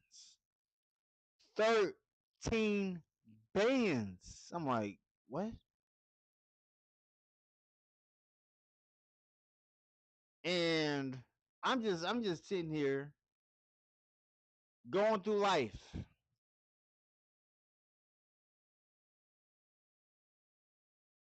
And then so now I'm talking about the conversation I had with my lawyer, because it must be a blessing in disguise, because even my lawyer thought I was an employee. I'm like, what? He said, "Don't you got workman's comp?" I'm like, I don't get that. I don't think y'all understand. I don't think people understand what independent contracting is. I'm like, sir, I do my own taxes. I account for everything. Like, what? Like, are we for real here? I be so confused.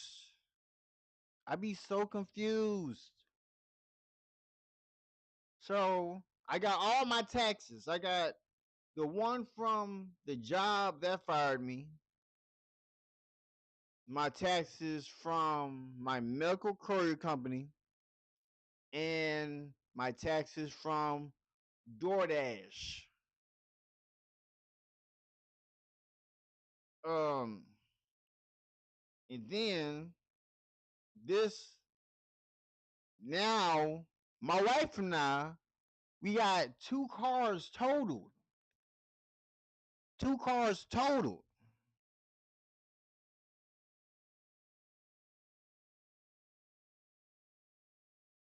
It like blows my mind that even my lawyer thought I was an employee. I felt I felt disrespected when I hate when people put me under the umbrella as an employee. I'm like, nah. I'm on the other side. I'm on the other side. I can put you on to what I'm doing. Like I can hire you. Like Like, I don't utilize my name no more. My name is my business name. I don't use social security numbers. I use EINs.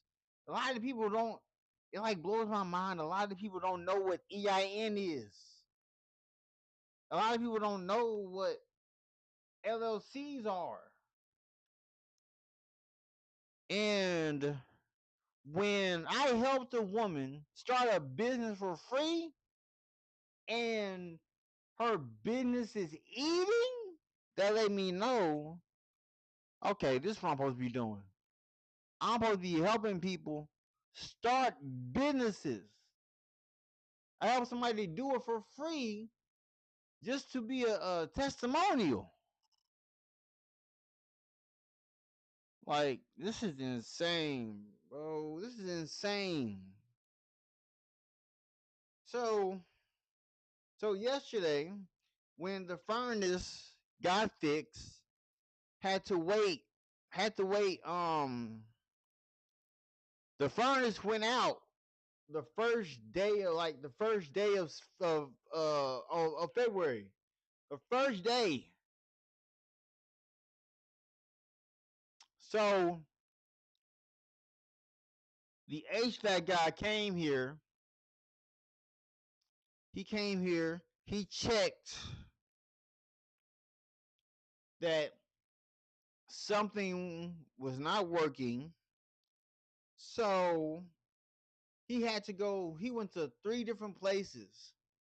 The part that we needed was not here.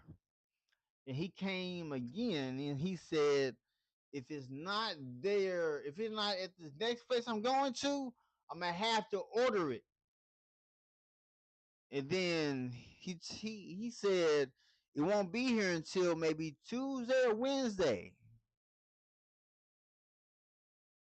Bro, I didn't know I was catching. Look, heaven is right around the corner. Heaven is right around the corner.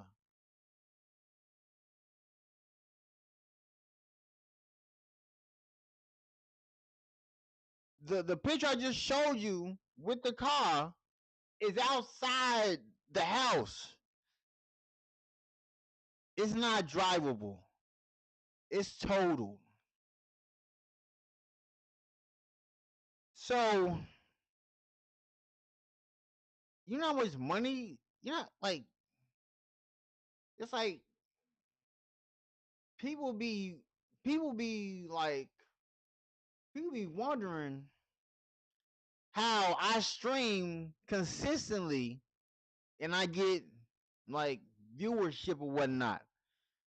But you know how it is. Like, a lot of people don't know what it is to be an actual entrepreneur. Because I'm watching other medical couriers trying to sell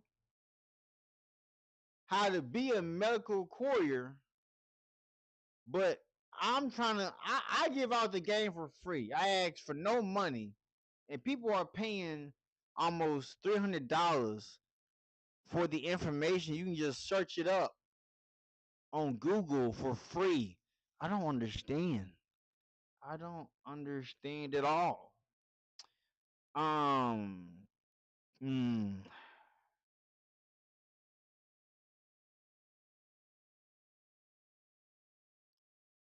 This phone I have made more money on this phone than I have ever made working for somebody. That is why I'm glad that I chose to be a streamer. I chose entrepreneurship. I chose to work for myself. Because when I would go work 9 to 5 jobs, people would wonder and be confused on why I'm at the job when I make money outside of it.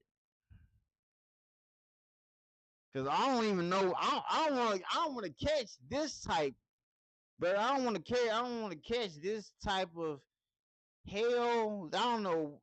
Heaven is around the corner. Heaven is around the corner. I don't know. I don't know.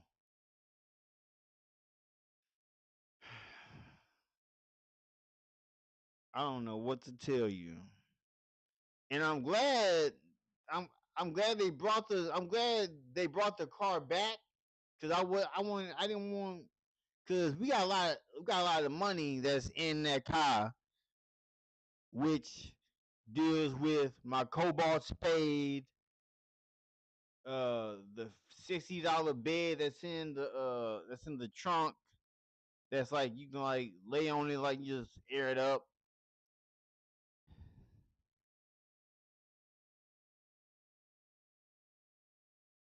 What you mean messing up my first case? What's messing up my first case? I'm confused. That's messing up your first case.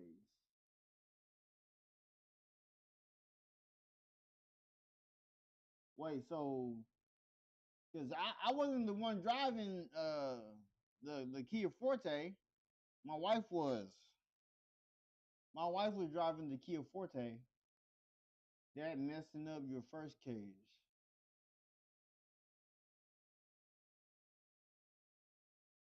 Send it to me in the Discord and explain to me what is messing up.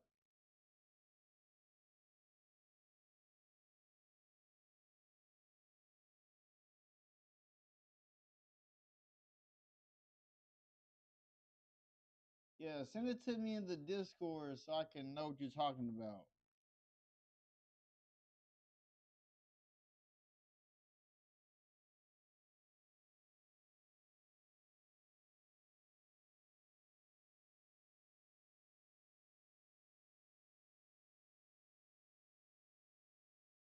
And then before I was able to stream today,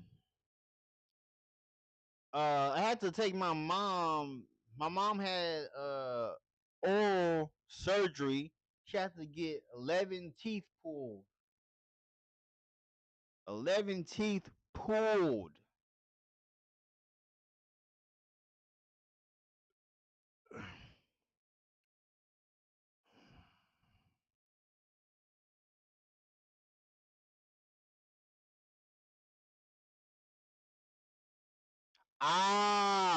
They better they better not do that.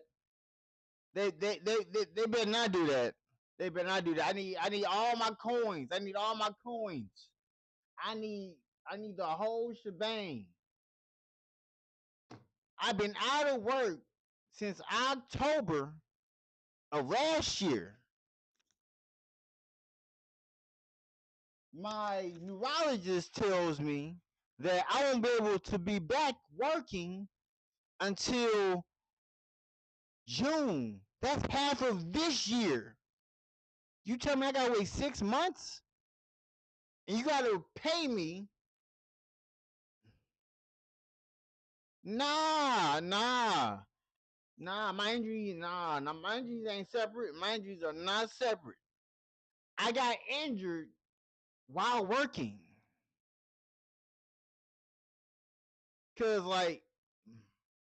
Cause with my car insurance, when a person was handling my car insurance, handling my claim, my car insurance was like skyrocket above regular full coverage.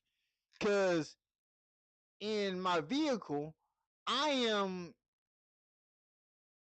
the stuff that I'm delivering with blood specimens, everything that deals with hospital stuff. Like this stuff costs money. The stuff I'm delivering costs money. All the surgery equipment for anything that hospitals need. No, cause the injuries happen while working. That's why I'm glad I got all this documented. I got all of this documented. I wish they would try to. Man, I wish they would do that. I wish they would try to connect this wreck to the other. Nah, separate. Keep them separate. Cause I didn't drive the car. I was just a passenger. I was just a passenger in the Forte.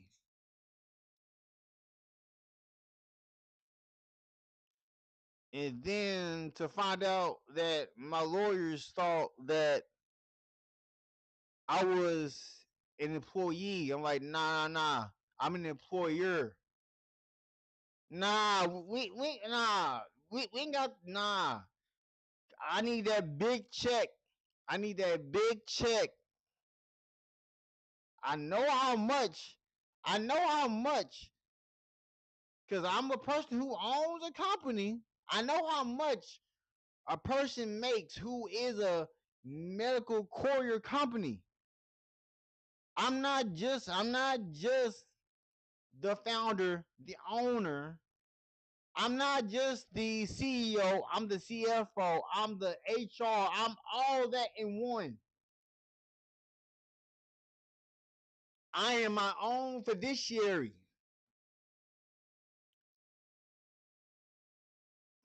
Man, bro, I am heated. I'm heated.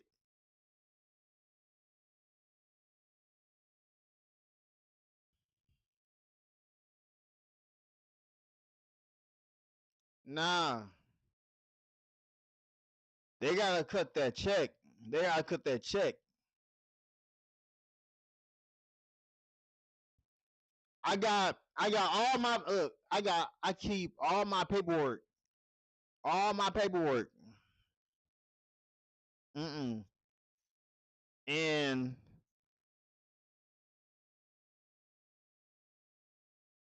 cause they ain't gonna be saving the money. Nah. Plus, okay, look. I'm flat footed. I got scoliosis. I saw my MRI and uh my pain specialist and my the person I forgot what is his name. I forgot his name. He showed me that they have affected my scoliosis on the left side. I'm like, what?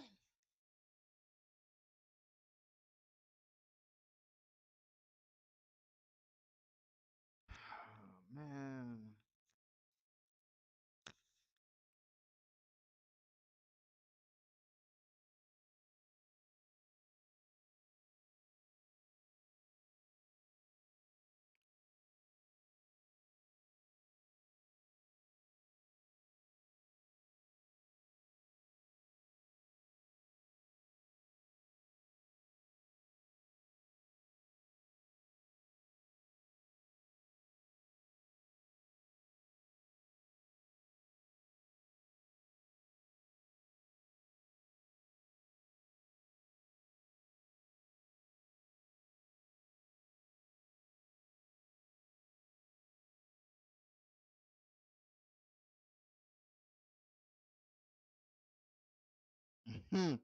Oh shoot.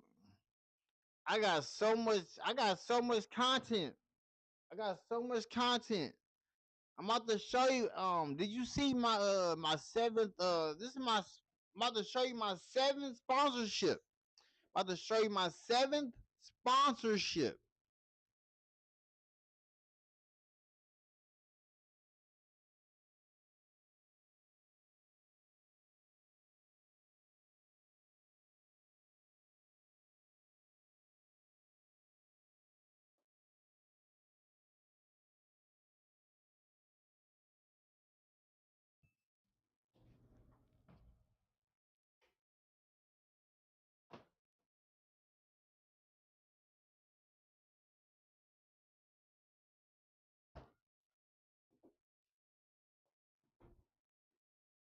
Oh.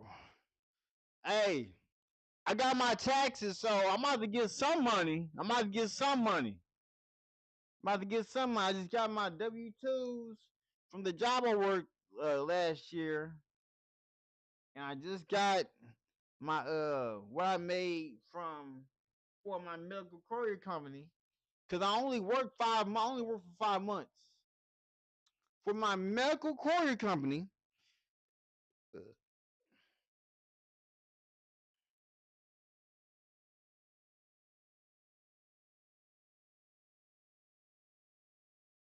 Only worked.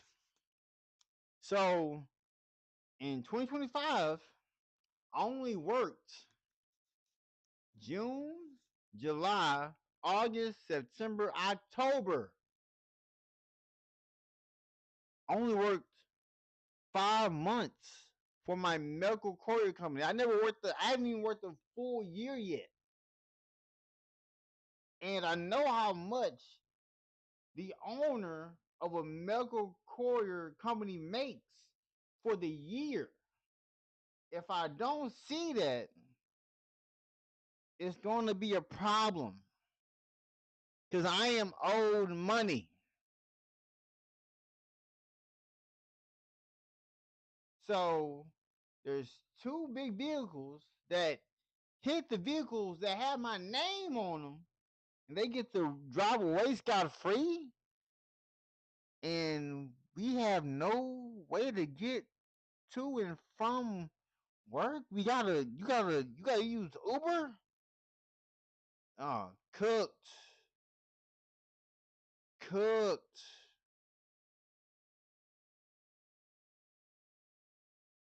Yeah, I had to send my lawyer. All the settlements I got before I was in the accident. Cause they be thinking I get paychecks. I'd be like, nah, I get settlements.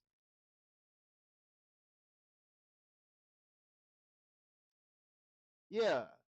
I need 6 months lost wages.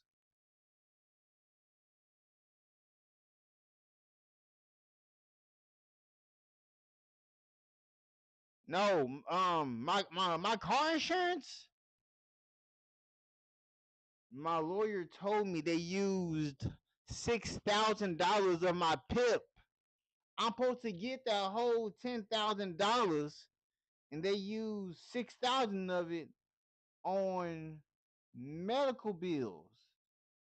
But Zurich is the company that took care of all of my medical bills. So I don't know why Progressive gave up $6,000 of my PIP. And then I try to contact my car insurance, and they talking about they don't want to talk to me about my claim. And they said I got to talk to my lawyer about my claim. I'm like, but my name is on it. Like what you mean? And here's my hey look, this is my seventh sponsorship I'm about to show you. This is the 7th one. Deutsch. This is the brand that emailed me, and I bought this. This is like $7.99. You can eat this raw or bake it. It's dairy free, 3 times more protein.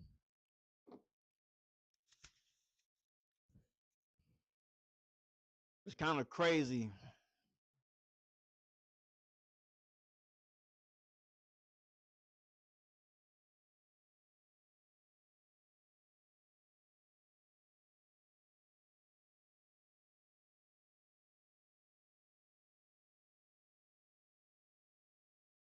But it's all good. I'm about to do these taxes as soon as my wife gets home. I'm about to get my taxes ready to go.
Mm.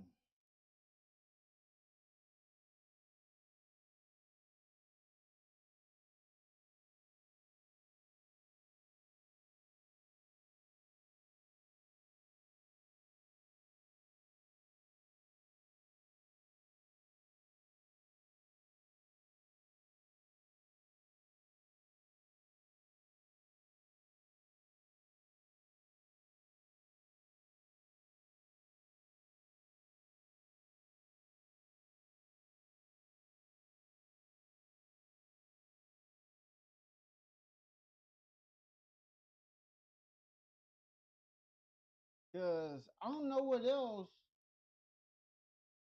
my claim. I don't know what else they would need. They got all. I got all the paperwork they need. I have it. All the paperwork they need. I have it.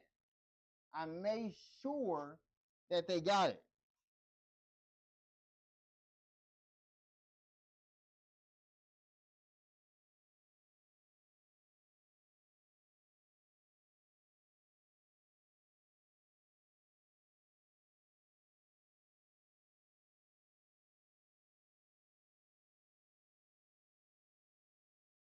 Yeah, cause I'm not selling for less. I'm not selling for less. Nah. I need the whole shebang on what they owe me.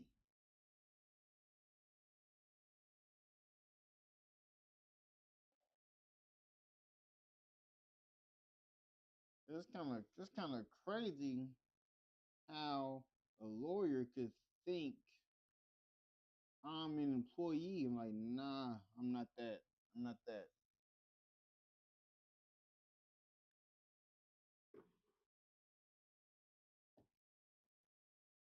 I'm not that. Not that at all.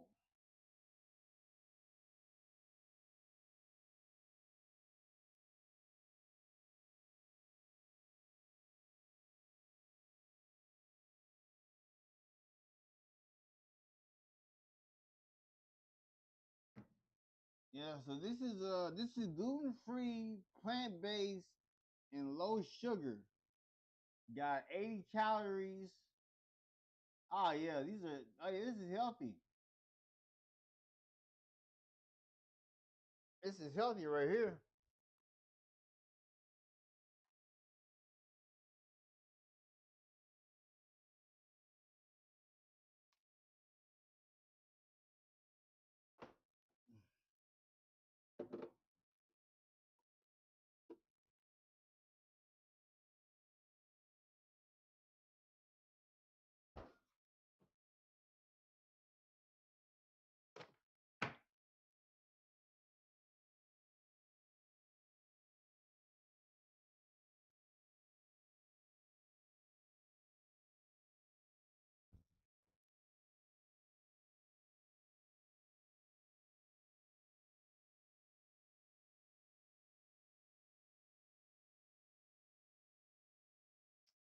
But I might have my mechanic come by here to see if this car is even fixable.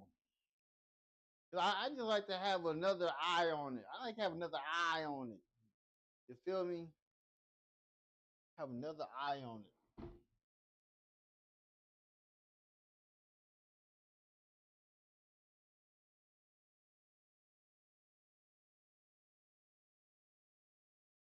Separate you from the pack, because everybody's going towards a single direction of, okay, boom, they're just gonna do their hours and that's it, get their paycheck every Friday, whatever, and that's it. It's like people are so dependent on 401ks and small little investments that they have, buying a home and all that, and it's like, bro, we live in a world where it's like the world's not like that anymore. It's like I grew up in that era where I saw nothing on social media other than hustle. Like, you had to do some kind of drop shipping. You had to go get famous on something. You had to do YouTube. You had to do streaming, whatever. It's like, because that's the kind of lifestyle that we're in now.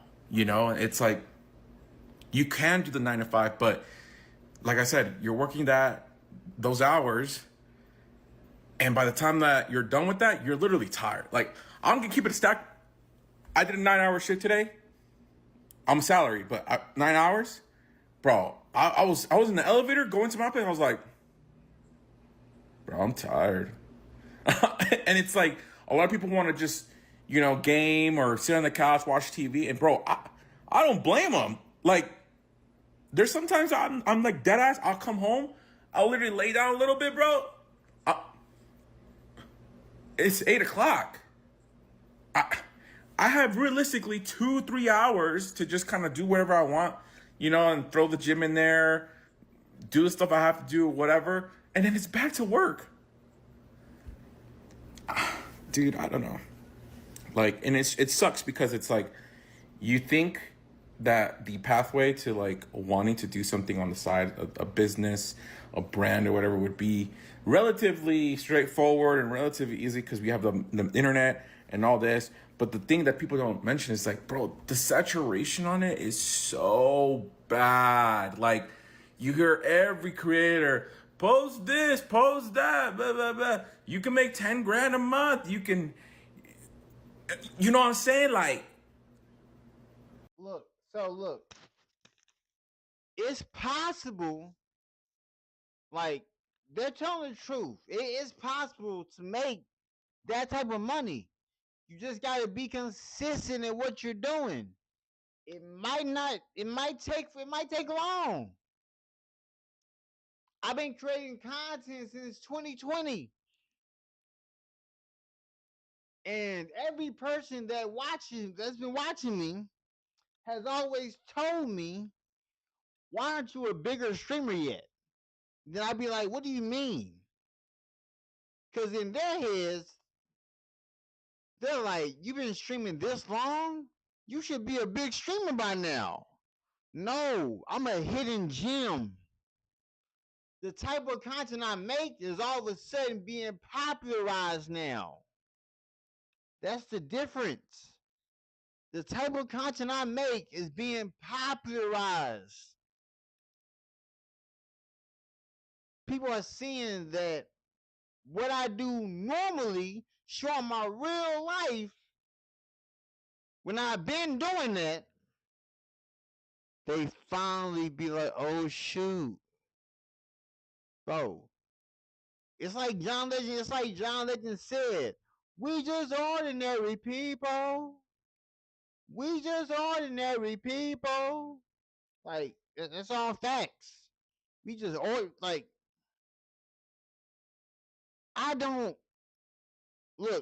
really look up to famous people. I don't look up to celebrities. The YouTubers that got me wanted to be a YouTuber, it was Nano DDG. It was Dashy Games, Swoozy, Markiplier, Mr. Beast. I'm talking about the legends. I'm talking about the ones, T. Pendale, like, I'm talking about the big streamers who everybody knows and gets to and sees them. Like, what? Get out of there, man. I don't know. And like, people will probably say like, oh, you're lazy. You just don't want to put in the work. It's like, bro, I did 5 years of college, working a job while doing school. Now I'm in my big boy job. And it's like, now I've been, focusing more on the content side of things to kind of just do something that's gonna. People are talking about their big boy job. I was working 3 jobs while going to Southern University. I didn't go to I went to a university that does quarterly, not semesters.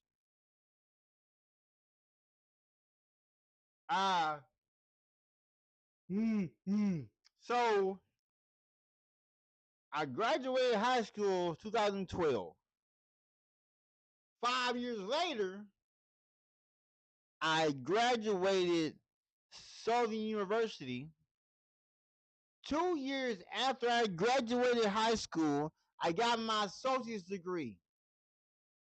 2016, I got my bachelor's degree.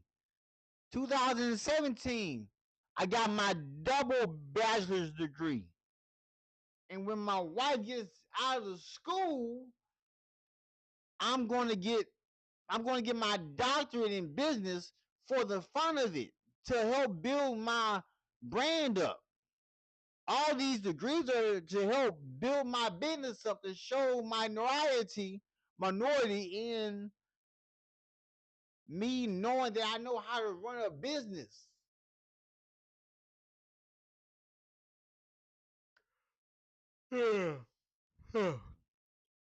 Really pull me forward in life. At least I'm just trying. I'm just like, you guys have no idea the amount of things that go through my head when I'm at work. I'm like, dude, I need to be doing something right now that's gonna build something for my future, not somebody else's. You know? But like I said, people just think that like working is just realistically not worth it anymore. See, look, that's why I hated that I showed my TikTok channel to the people I was working with at the time. That might have been what got me suspended. They might have been hating, cause that one account that I showed y'all on my YouTube channel. I'm gonna see if I can find it real quick. Let me see if I can find it. 1 second. Cause look, I don't got no manager. I get all my sponsorships myself. Or they just send me an email to me telling me that I'm approved to be a brand ambassador for them. Then what do? I automatically buy something from them to show that I'm being for real about this. I just showed the product. I have 7. I have now 7. Now I need to focus on getting brand deals. Let me see if I can pull this up.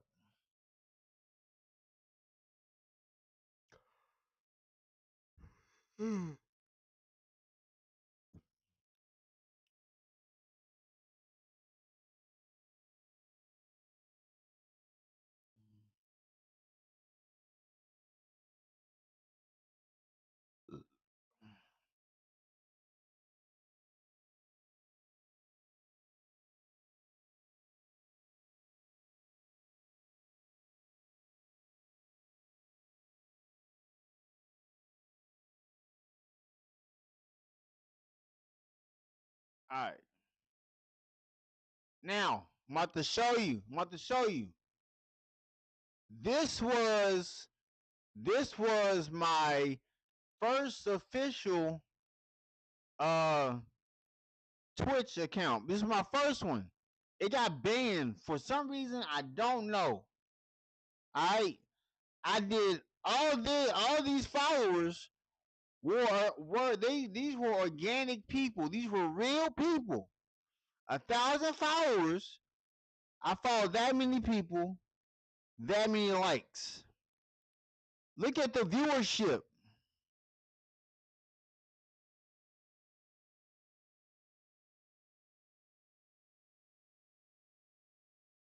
Hold up. I just want to make sure y'all can see it. I just want to make sure y'all can see it though. So look. Now look. Look at these. Look. Over 29,000 people saw this. I went viral. 71,000 people saw this. I went viral. 86,000 people saw that. I went viral. Why would I have to pay for ads when I can reach this number of people just being organic? This algorithm that I'm in, it's like they don't like people being organic. They want people to spend money. Why would I spend money on something when I know I can do it. I can do without it. Like, what? And this is the account that got banned. I'm not able to get into this one because it's suspended. This one right here is suspended. This TikTok account suspended. Like, what? I used to go live on there every day. Every day. But nah, they don't want that. They don't want that. They don't want that.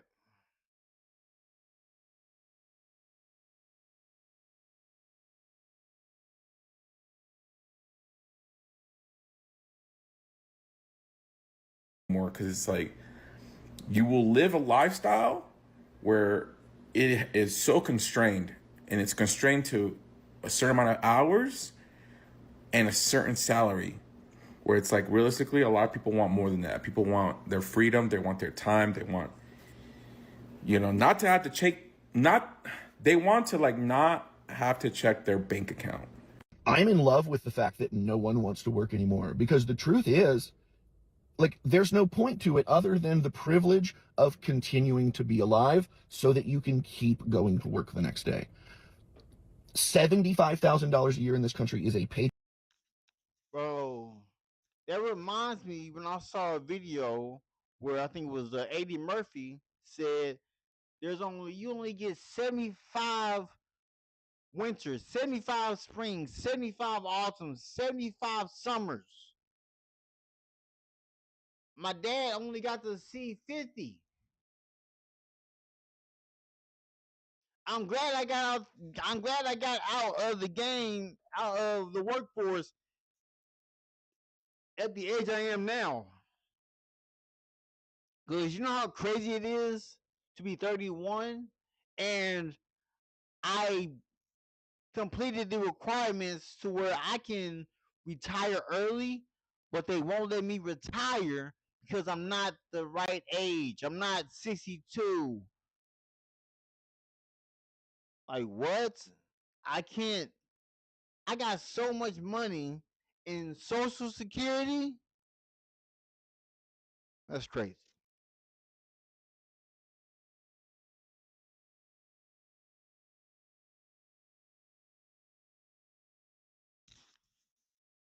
Check to paycheck wage. That means even up to the 75th percentile. And I actually think it's closer to like the 78th percentile to be alive. So where it is so It's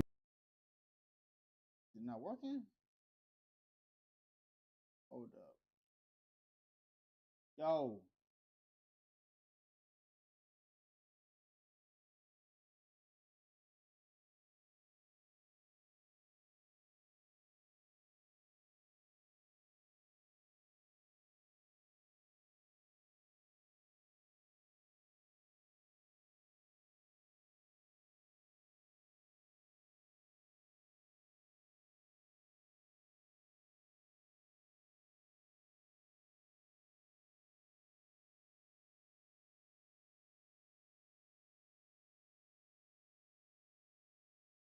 constrained, and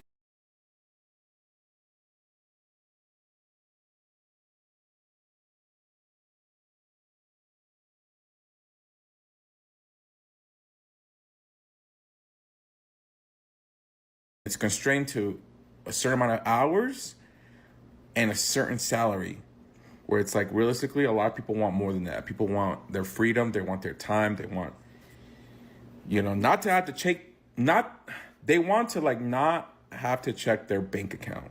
I'm in love with the fact that no one wants to work anymore, because the truth is, like, there's no point to it other than the privilege of continuing to be alive so that you can keep going to work the next day. $75,000 a year in this country is a paycheck to paycheck wage. That means even up to the 75th percentile. And I actually think it's closer to like the 78th percentile. It is a paycheck to paycheck wage. No one is going to be able to afford a house unless they have someone that can help them or they got very lucky. No one's going to be able to retire. There will be no Social Security. And we literally have these boomers and these elder Gen X talking about like, oh, nobody wants to work anymore. Back when they entered the work market, they could have access to vacations. They could have a stay-at-home spouse. They were able to put money away to retire. Like, no one in the modern era gets access to that. And as such, they've realized the game is rigged. And like, hey, if they've got to play the game, they've got to play the game. But they're not going to buy into the bullshit excuses that the game gives. No way. No way on earth. So no, it is true. Nobody wants to work anymore because they've realized it's a total scheme. If I'm showing up on your For You page, then I'm probably thinking just like you, and you might want to listen. Over and over, I keep hearing how nobody wants to work, and this younger generation's got no motivation. I'm going to let you be honest. It's not just the younger generation anymore. It's the boomers, it's the Gen Xers, it's the millennials. All of us are being exploited. It's not that we don't want to work. We're just tired of being abused. All of us had a job at one point in time that we absolutely loved. Good environment, good people. You felt good going into work every day. And then what happened? You got burned. If COVID has done anything for this generation, it's showed everybody, no matter how hard you work, you are replaceable. The old mindset of hard work pays off, make yourself more important to the company than the machine you're working on, proved otherwise. Because now they've got somebody running the same machines and doing the same thing you used to do. They got them doing it cheaper. We've all been passed over for promotions, or even better, told that you don't qualify for a promotion because, well, we can't afford to lose you. Thing that so many people leave out in the comments section is that it's not just black and white. It's not cut and dry.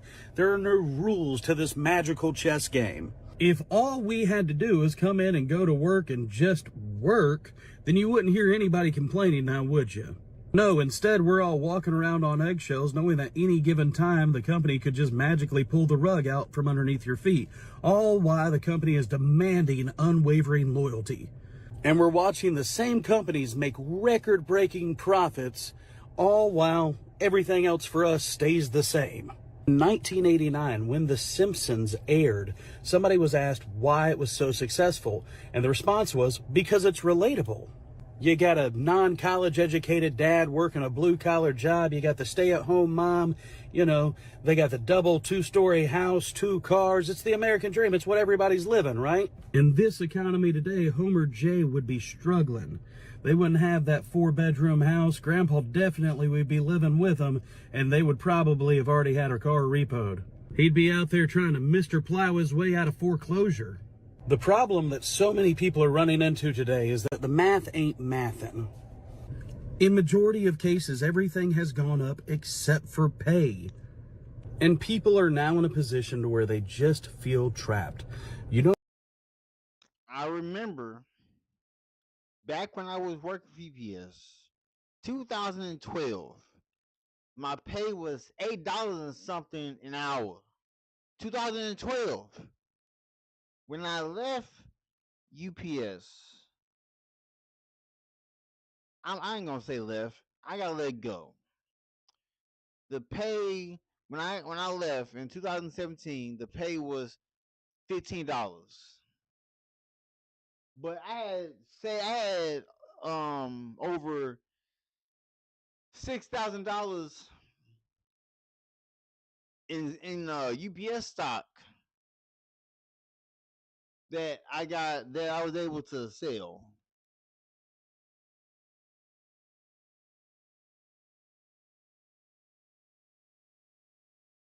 And then I gave Amazon 3 years of my life. I gave Papa John's 3 years of my life while working for Amazon. And so I worked for UPS, Amazon, and Papa John's at the same time. Did 5 years at UPS, 3 years at Amazon and Papa John's. I did DoorDash for 10 years. So from 2016 to, I'll be still doing DoorDash, but I just don't have a vehicle at the time. So no longer have careers, you have jobs. And what is a job? Just above broke. I heard somebody talk the other day that said he can't believe that people are leaving and willing to leave companies for $1 or $2 raise. It's just an extra dollar. It's not life-changing money. But nobody wants to talk that we can't believe that we've gotten to the point that $2 or $3 is life-changing money. Now, I don't claim to know the answers, but I know that if your employees aren't making enough money to even buy your product, well, that might be one of the problems. I have lost so much motivation to work a regular job. I don't want to work a regular job anymore. You know, it's a rat race. I've lost my energy to do so. I'm not even motivated by the money anymore. It just seems as though everybody that's around me is in their own little bubble. I don't really have anybody who communicates or talks to me anymore. Even, the ones that I used to consider my close friends, they've seemed to just dropped off. So it's kind of lonely out here, isn't it? At some point, I believe that our system as to how we work and how we're supposed to live is going to change because inflation is too high and people are not motivated to work as they used to be. People are realizing that there's a better way of going about doing things. So if anybody else feels this way, please let me know. I'm not the only one, hopefully. We need a small business loan fast. I got this. Loan cannon! Oh. There's a better way to get a fast small business loan. Go to ondeck.com, and if approved, get your... To love him, take care of him, be with him, have sex with him, do whatever. Lick up the crumbs that he throws on the floor. Facts. That man could be on a DL. He could be a serial cheater, abuser, in and out of jail. There's going to be at least 1 to 2 women. I'm not lying. Facts. And not only will this woman be there for him, if he is mad at his ex, guess what she gonna do? 10 toes down right with him and try to harass you too. Right with him. Oh. Be obsessed with you too. Right with him. There will always be a desperate, low self-esteem woman that is willing to get on all fours and bark like a dog for a man.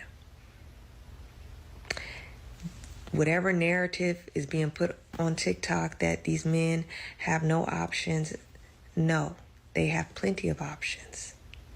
They have plenty, more than enough.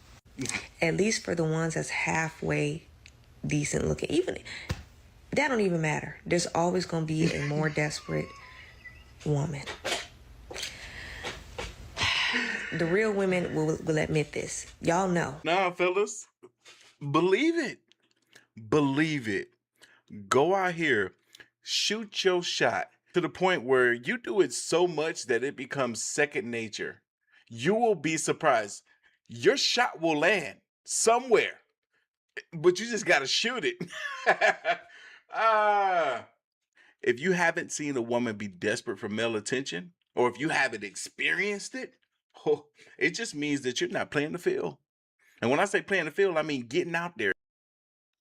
I'm a happily married man. I'm sorry that these brothers gotta go through this. I'm sorry I gotta go through this. At all. And it's not just the bottom of the barrel unattractive ones either. It could be a woman that you would deem to be out of your league. When she say women be desperate, oh, I got an example for y'all. I was listening to a story yesterday where this woman was telling a story about one of her guy friends. This guy had HIV and it mutated into full-blown AIDS. He got on medication and now he's undetectable. He tell women this and they still be willing to sleep with him unprotected. I don't know about y'all, but I'll never be that desperate. I'll never be that desperate. That's just one level to the desperation. There's women out here that proclaim that they won't be with a man if he's doing X, Y, and Z. Fill in the blanks. But yet you will see them with a man that's doing X, Y, and Z.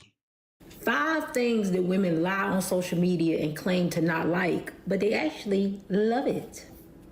First thing you got to understand about most women is that a lot of them are liars and they have selective morality. So they pick and choose when they want to have integrity. Coming in at number 1, because it's my favorite, is cheating. I done said this before. Women do not hate cheating. Women hate being cheated on. Ooh, that's a bar. Women don't hate cheating. Women hate being cheated on. Selective morality. What's she about to go with this? Majority of women, if you have a conversation with them, you'll find out that at some point in their life, whether they was young, old, they've been another woman, right? They've been the other woman to a man who was cheating. They had no problem being a side chick. They had no problem messing around with a man who they knew was taken. I done met so many women throughout my life. I have had to cut women off because they can't seem to stop messing with other people's men. And I don't do that, right? I don't hang around people that do that. That's a no-go for me. I was watching a video of this attractive young lady that lives here in Atlanta, and she said she stopped going outside. She stopped hanging out with females. She had to find new hobbies because she was so disgusted with how many women that she knew that she was hanging out with who were deliberately dealing with men that were in relationships or married. Like, didn't care. Hell, I'm from Atlanta. I heard it from my own mom. Not to speak down on my mom or make my mom look bad, but she would say, if he ain't got a ring on his finger, he's free game. And I always thought that was wrong. And whenever I hear people make statements, especially women, similar to that, I'm like, how could you expect for a man to want to put a ring on your finger with that mentality? Because if you're going to cheat on him when you're just a girlfriend, what will stop you from cheating on him when you're his wife? That's a no-go for me. I don't play that. But they will sit up in your face and tell you how horrible cheating is. But the truth is, they only care when they the one being cheated on. And a lot of them, contrary to popular belief, don't actually hate being cheated on. They hate the embarrassment that comes with being cheated on when people find out. Ooh. But if the man would cheat on her in secrecy and only him and her knew that the cheating was going on, most of them, they really don't care. Number two, What's new with Google Ads? Google AI powers campaigns that work for you. Your ads multiplied. Better results? Simplified. Put Google AI to work on your next campaign. Y'all, she is cooking. She is cooking. Even the females in the comment under this video couldn't deny what she was saying. And they was like, girl, why are you saying this out loud? I'm going to need the women that's watching this video to comment down below. Speak up. Tell it. If it's not you that's accepting of all of this, then you know some women who are. Be honest. We want to hear about it down below. And fellas, don't attack them. Just hear them out. Number two, a lot of women mistreatment, they don't hate it as long as you can compensate them for it. Right? Like, you can actually mistreat them as long as the money right. They'll give up their dignity and respect for money. A lot of them can be bought. So it doesn't matter how disrespectful that man is. It don't matter how terrible he treat her as long as the compensation adds up and makes sense. Literally. Wow. Next, number three, deadbeats. Women actually love deadbeats, right? What? Especially when he can give her all his time. You think that while she out going on these dates and he taking her out of the country and doing all of this stuff that she asking him, well, why you ain't spending this time with your kids? No, she don't care that he ain't spending this time with them kids. She don't care that she don't never hear him talking about going to get them kids. She don't care that she ain't never seen him talk about sending no money to them baby mamas. Only person she care about is her. All right, as long as he treating her good. And if she got kids, she only cares about the treatment that he gives to her children. Biological, not biological, she only cares about her and her situation. This just has me thinking about that whole womanhood mentality, that whole protecting other women, the facade that's wrapped around that. They do that so that when it's time for them to be protected, they feel like they can go to the women as collectives, right? But in actuality, they don't give a damn about their fellow woman. They don't. Only care about what benefits them. As long as they're getting some sort of benefit out of it, the benefit that they're looking for, they're happy. They're good. Shit, whatever. I don't care what he doing. Number four, women love attention. They'll sit up and tell you attention. Number 4, women love attention. They'll sit up and tell you and lie straight to your face and tell you that they don't do this for attention. They don't do that for attention. They absolutely love attention. They love male attention as long as it's from the man that they want the attention from. I'm so glad she said that. I'm so glad she said that, because there was gonna be men listening to this and thinking, man, what you talking about? I can't get women to give me the time of the day. What you mean they love male attention? Yes, they love male attention from the men that they want it from. I just joined a new gym, and the way these women be in there dressing, mind you, they all got bodies in there, because this is one of them gyms where you better take it serious because you paying enough to be in there. But every last woman will be in there with the back of her shirt tucked into the back of her dang on sports bra, showing off that ass. That's assets. They don't mind that every man looks, but they hope that the man that they're attracted to will have enough confidence to approach them and start a conversation. It only gets questionable when it's a man that they don't your face and tell you that they don't do this for attention. They don't do that for attention. They absolutely love attention. They love male attention as long as it's from the man that they want the attention from. All right? It only gets questionable when it's a man that they don't like. But if it's a man that they like, absolutely, absolutely. You think if her and her homegirls go out and they see a table full of fine men that they don't want to be approached and they don't want conversation had by those men? Yeah, they do. Yeah, they do. I don't care what they telling you. All right. It's the ugly dudes that's coming up and bothering them that they got a problem with. But they absolutely have no issue with attractive men shooting a shot, talking to them, conversating with them. They love that. They like attention. They go out of their way for attention. They'll throw other women under the bus for attention. They'll do a lot of things to get attention. Don't believe that. The way this woman is eating. Look, I went to a birthday celebration the other night. This past Tuesday. As I'm filming this video, we're on Thursday right now. And I could tell the women that wanted me to talk to them. Oh, it was some attractive women there too. What's funny is I didn't talk to the ones where it was blatantly obvious that they wanted me to talk to them. Not a single one, because I wasn't there for that. I was there to support my friend in her birthday, turning 30 years old, and I was there to network because I knew there was going to be plenty of opportunities for that in there too. I have zero interest in dating this year. I'm on my grind. I'm on my mission. I'm focused, right? And I'm trying to accomplish some things. So dating is not on my radar. It's not. And I tell you, it made it so much easier to talk to people. I collected so many Instagrams and phone number from women and men alike.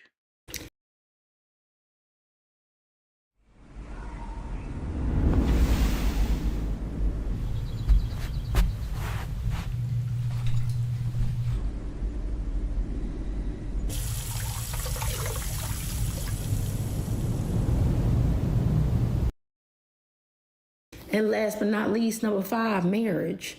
Majority of these women absolutely wanted marriage. A lot of these women who accepted these babies in the ring, yeah, they wanted to be married. All right? When you go into the comment section of women who getting proposed to, women who getting married, look at that comment section. Just full of women just wanting that to be them, wishing that had been them. Right? It just didn't end up being them. And, you know, they'll sit up and tell you stuff like, if I wanted to be married, I could. Yeah, you could, to some loser, some ugly loser. But the man who you actually would want to be married to, no, you couldn't just be married to him because he'd actually have to ask you. And he's not doing that. You know that. We know that. The men that you want to marry you are not marrying you. So, no, you don't have the ability to marry the men that you want. You could get married. Anybody could get married. Getting married to the person that you actually want to be married to is a completely different story. But yes, if they could actually be married to the men that they want, they would. This concludes my list. I hope you enjoyed it. When it comes to what it is that you want, a lot of people fail to realize that they're not what they want.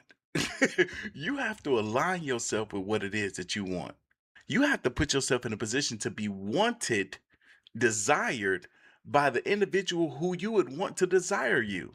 The gym that I just started going to, one of my viewers, actually one of you guys, when I went on tour of the facility, he told me, he was like, bro, I watch your videos. Join this gym, man. You're going to love it here. And he's right. I do. But one thing that I noticed in there, and I noticed at LA Fitness as well, the short kings are in there. They know their disadvantage is their height. Where they make up for that is getting in physical shape. And that right there is an example of bettering your odds. Yeah, they might have a smaller dating pool that they can pull from, no pun intended. But because they're working on themselves in a way that's very attractive to most people, now they have a larger dating pool that they can pull from. In 2026, I am no longer part of the independent woman crew. I am no longer part of the crew that says, I don't need a man. I am off of the crew of I can do it by myself. I'm done. Get me off of those committees because, baby, I need a man. I need my husband. I don't know what I was thinking and who brainwashed me. Because if I'm being honest, all of those things were a facade to protect myself from getting my feelings hurt or my heart broken. That part. But in 2026, I'm ready. I'm gonna try this thing out. For real this time. Good for you, pretty lady. And I wish you nothing but the best. I hope it works out for you. She said the part out loud that a lot of women won't say. It was a facade that they use to protect themselves. Like we was put here on this planet, male and female, in that order, for one another. God realized Adam needed a helpmate, so God took a piece of Adam's rib and created woman for Adam. But the devil came along and created this thing called feminism. And now we're fighting to restore order. But thankfully, it seemed like people are coming around. If you have the balls to come up to me in real life, I will give anyone a chance because at this point, the men out here who are doing that, it's so scarce. Niggas don't have balls no more. Just because you were brave enough to come up to me. Y'all heard that, fellas? She was an attractive one. She was real cute. She said, hey, if you brave enough to come up to her, she will give you a chance because ain't nobody knocking on her door. Oh, the desperation is serious out here. And I'm calling it desperation because shame on her for saying that men lack the balls to approach. Men lack the balls to come up and say something. When we heard from that other woman, there's no shortage out here for men. It really isn't. And it's not so much men lack the balls as much as a lot of men have decided to clock out. Clock out until these women get they ish together and realize just how much they need us. Because we need them too. But it's better to do this thing called life alone than to do it with the wrong one. And men are realizing that. I need a man who's 6'4", tatted, super rich, and obsessed with me. My husband gotta be tall, rich, and loves me. I just want a man who's got a stable job and owns his own house. I just want to date a guy with a job and a car. I just need a guy with a pulse. I've found a new hobby. I'm gonna go fight for human rights. I finally found who loves me.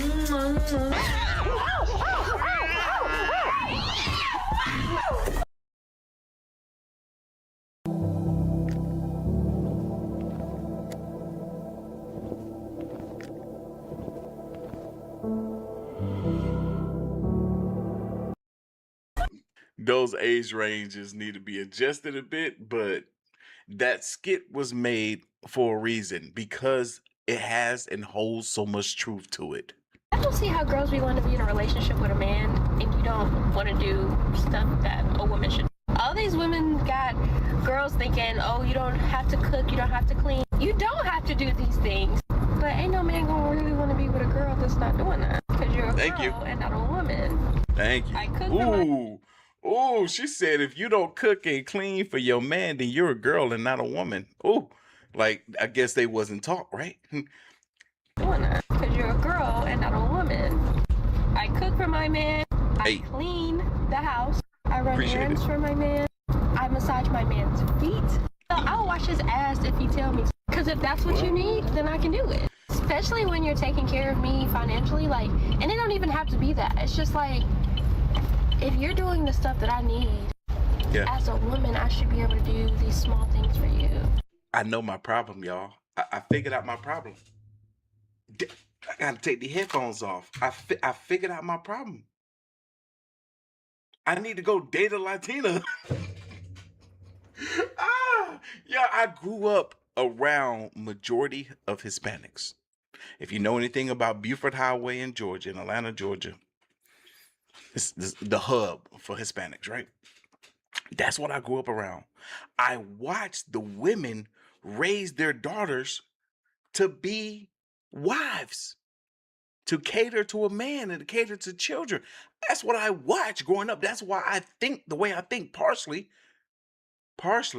because inside my house it was a different story. I was raised by a black woman and she was like these modern women. But on the outside of my house, when I was able to step out that door, that's what I saw. My mama wouldn't even let me talk to them little Latina girls, man. I messed up. Now I see why. She was trying to keep me away from good greatness. Let me go find a Spanish woman now. Who are you obsessed with? Me. I would dump your ass in a heartbeat. I would take care of my children. I would run from any direction you're in because I know what's there is a black widow pretending to be a princess. I would not put up with your for 2 seconds, and I would never hurt you physically, but I would let you know what it feels like when you try to with a masculine. Because all of your suffering is because you obsess about your needs and you've never stopped to feel what's really going on in him and what role have I played to help create that. Now, he's responsible what he feels. I get that 100%. But when you love somebody, your focus is not on yourself. When a relationship's about you, it's not a relationship. It's a relationship with yourself. That's what you've been having. You've become an abuser. Because you've been so self-focused. It's not your intent. You're not a bad human being. There's not an ounce of you that's a bad human being. You're just spoiled. You've been spoiled by abundance. And so people then begin to expect everything. And when they don't get it, they get sad or angry or hurt, and they blame everybody else. And they stop to ask themselves, never, what role have I played in creating this impact? Instead, they convert the person that they love into a monster because it's so much more convenient than to see the monster inside you. I ain't never seen Tony Robbins cook somebody like that before. Yo, huge fan. When I went on my journey of self-development, he was somebody that I was paying very close attention to. But the way he just cooked that woman, god damn. It's easier to create the monster in someone else when you can't see the monster in yourself. It's another reason why we fight back with this idea of spoiling these women in the way that they want to be spoiled. Is because when you create this abundance for these women, it creates entitlement within themselves. And it was something that I learned 11 years ago listening to people like Tony Robbins.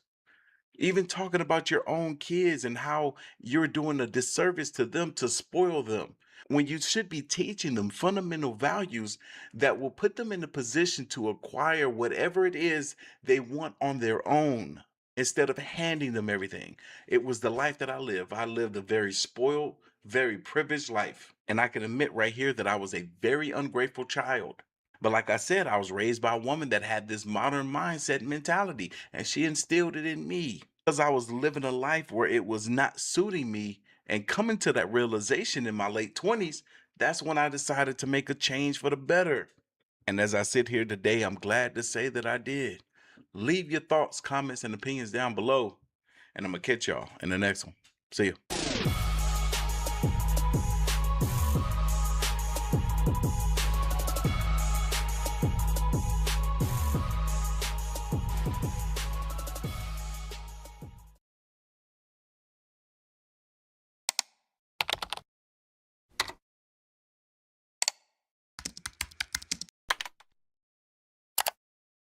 UPS announced it's slashing an additional 30,000 jobs on top of the 48,000 jobs it cut last year. The new cuts are all operational positions, including drivers, according to the company, part of a massive restructuring, winding down a partnership with Amazon and turning toward automation. You hear that word. In the same announcement about the job losses, the company. TikTok's serious problem of filming strangers has gotten worse than ever. An increasing number of men are using Ray-Ban Meta glasses to secretly film and post their interactions with women. What are the odds we go on a date? Are those Meta glasses? No, they're my regular glasses, prescribed. Filming. I'm not filming you. PSA ladies, we're no longer flirting with men on a night out, especially if they're wearing glasses, because you will see yourself on TikTok the next day. Caption: how to confidently approach women on a night out. All of the people who have been filmed without their consent have been covered or blurred by me, not the original creator. In a previous Yeah, so with me, I actually see this is why I'm glad I'm happily married, because I have Ray-Bans. These are my prescription glasses. And where are they? Hold up, 1 second.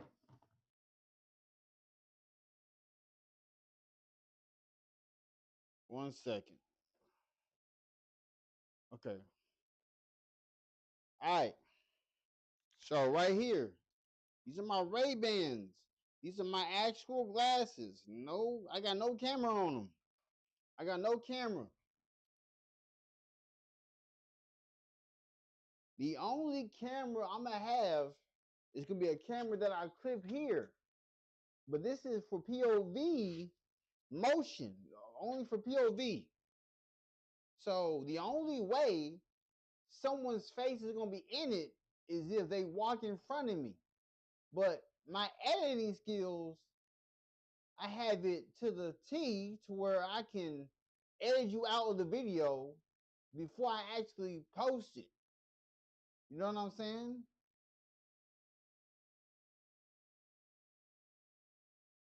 Video, I talked about how the issue of filming strangers has gotten worse due to Ray-Ban Meta glasses. I talked about several ways that those AI camera glasses have been contributing to this issue, including the Riz or pickup videos where men will film their interactions with women, having conversations with them, flirting with them, trying to get their number, and then they post it to TikTok. Ray-Ban Meta glasses are making it easier than ever for these men to make this type of content. Since my last video, there's a growing number of women sharing their experiences of being approached by a man and having no idea that he was filming their entire interaction using Meta glasses until she comes across the video of herself on TikTok. So today we're going to be looking at some of the situations where this has happened and discuss the growing concerns around Meta glasses.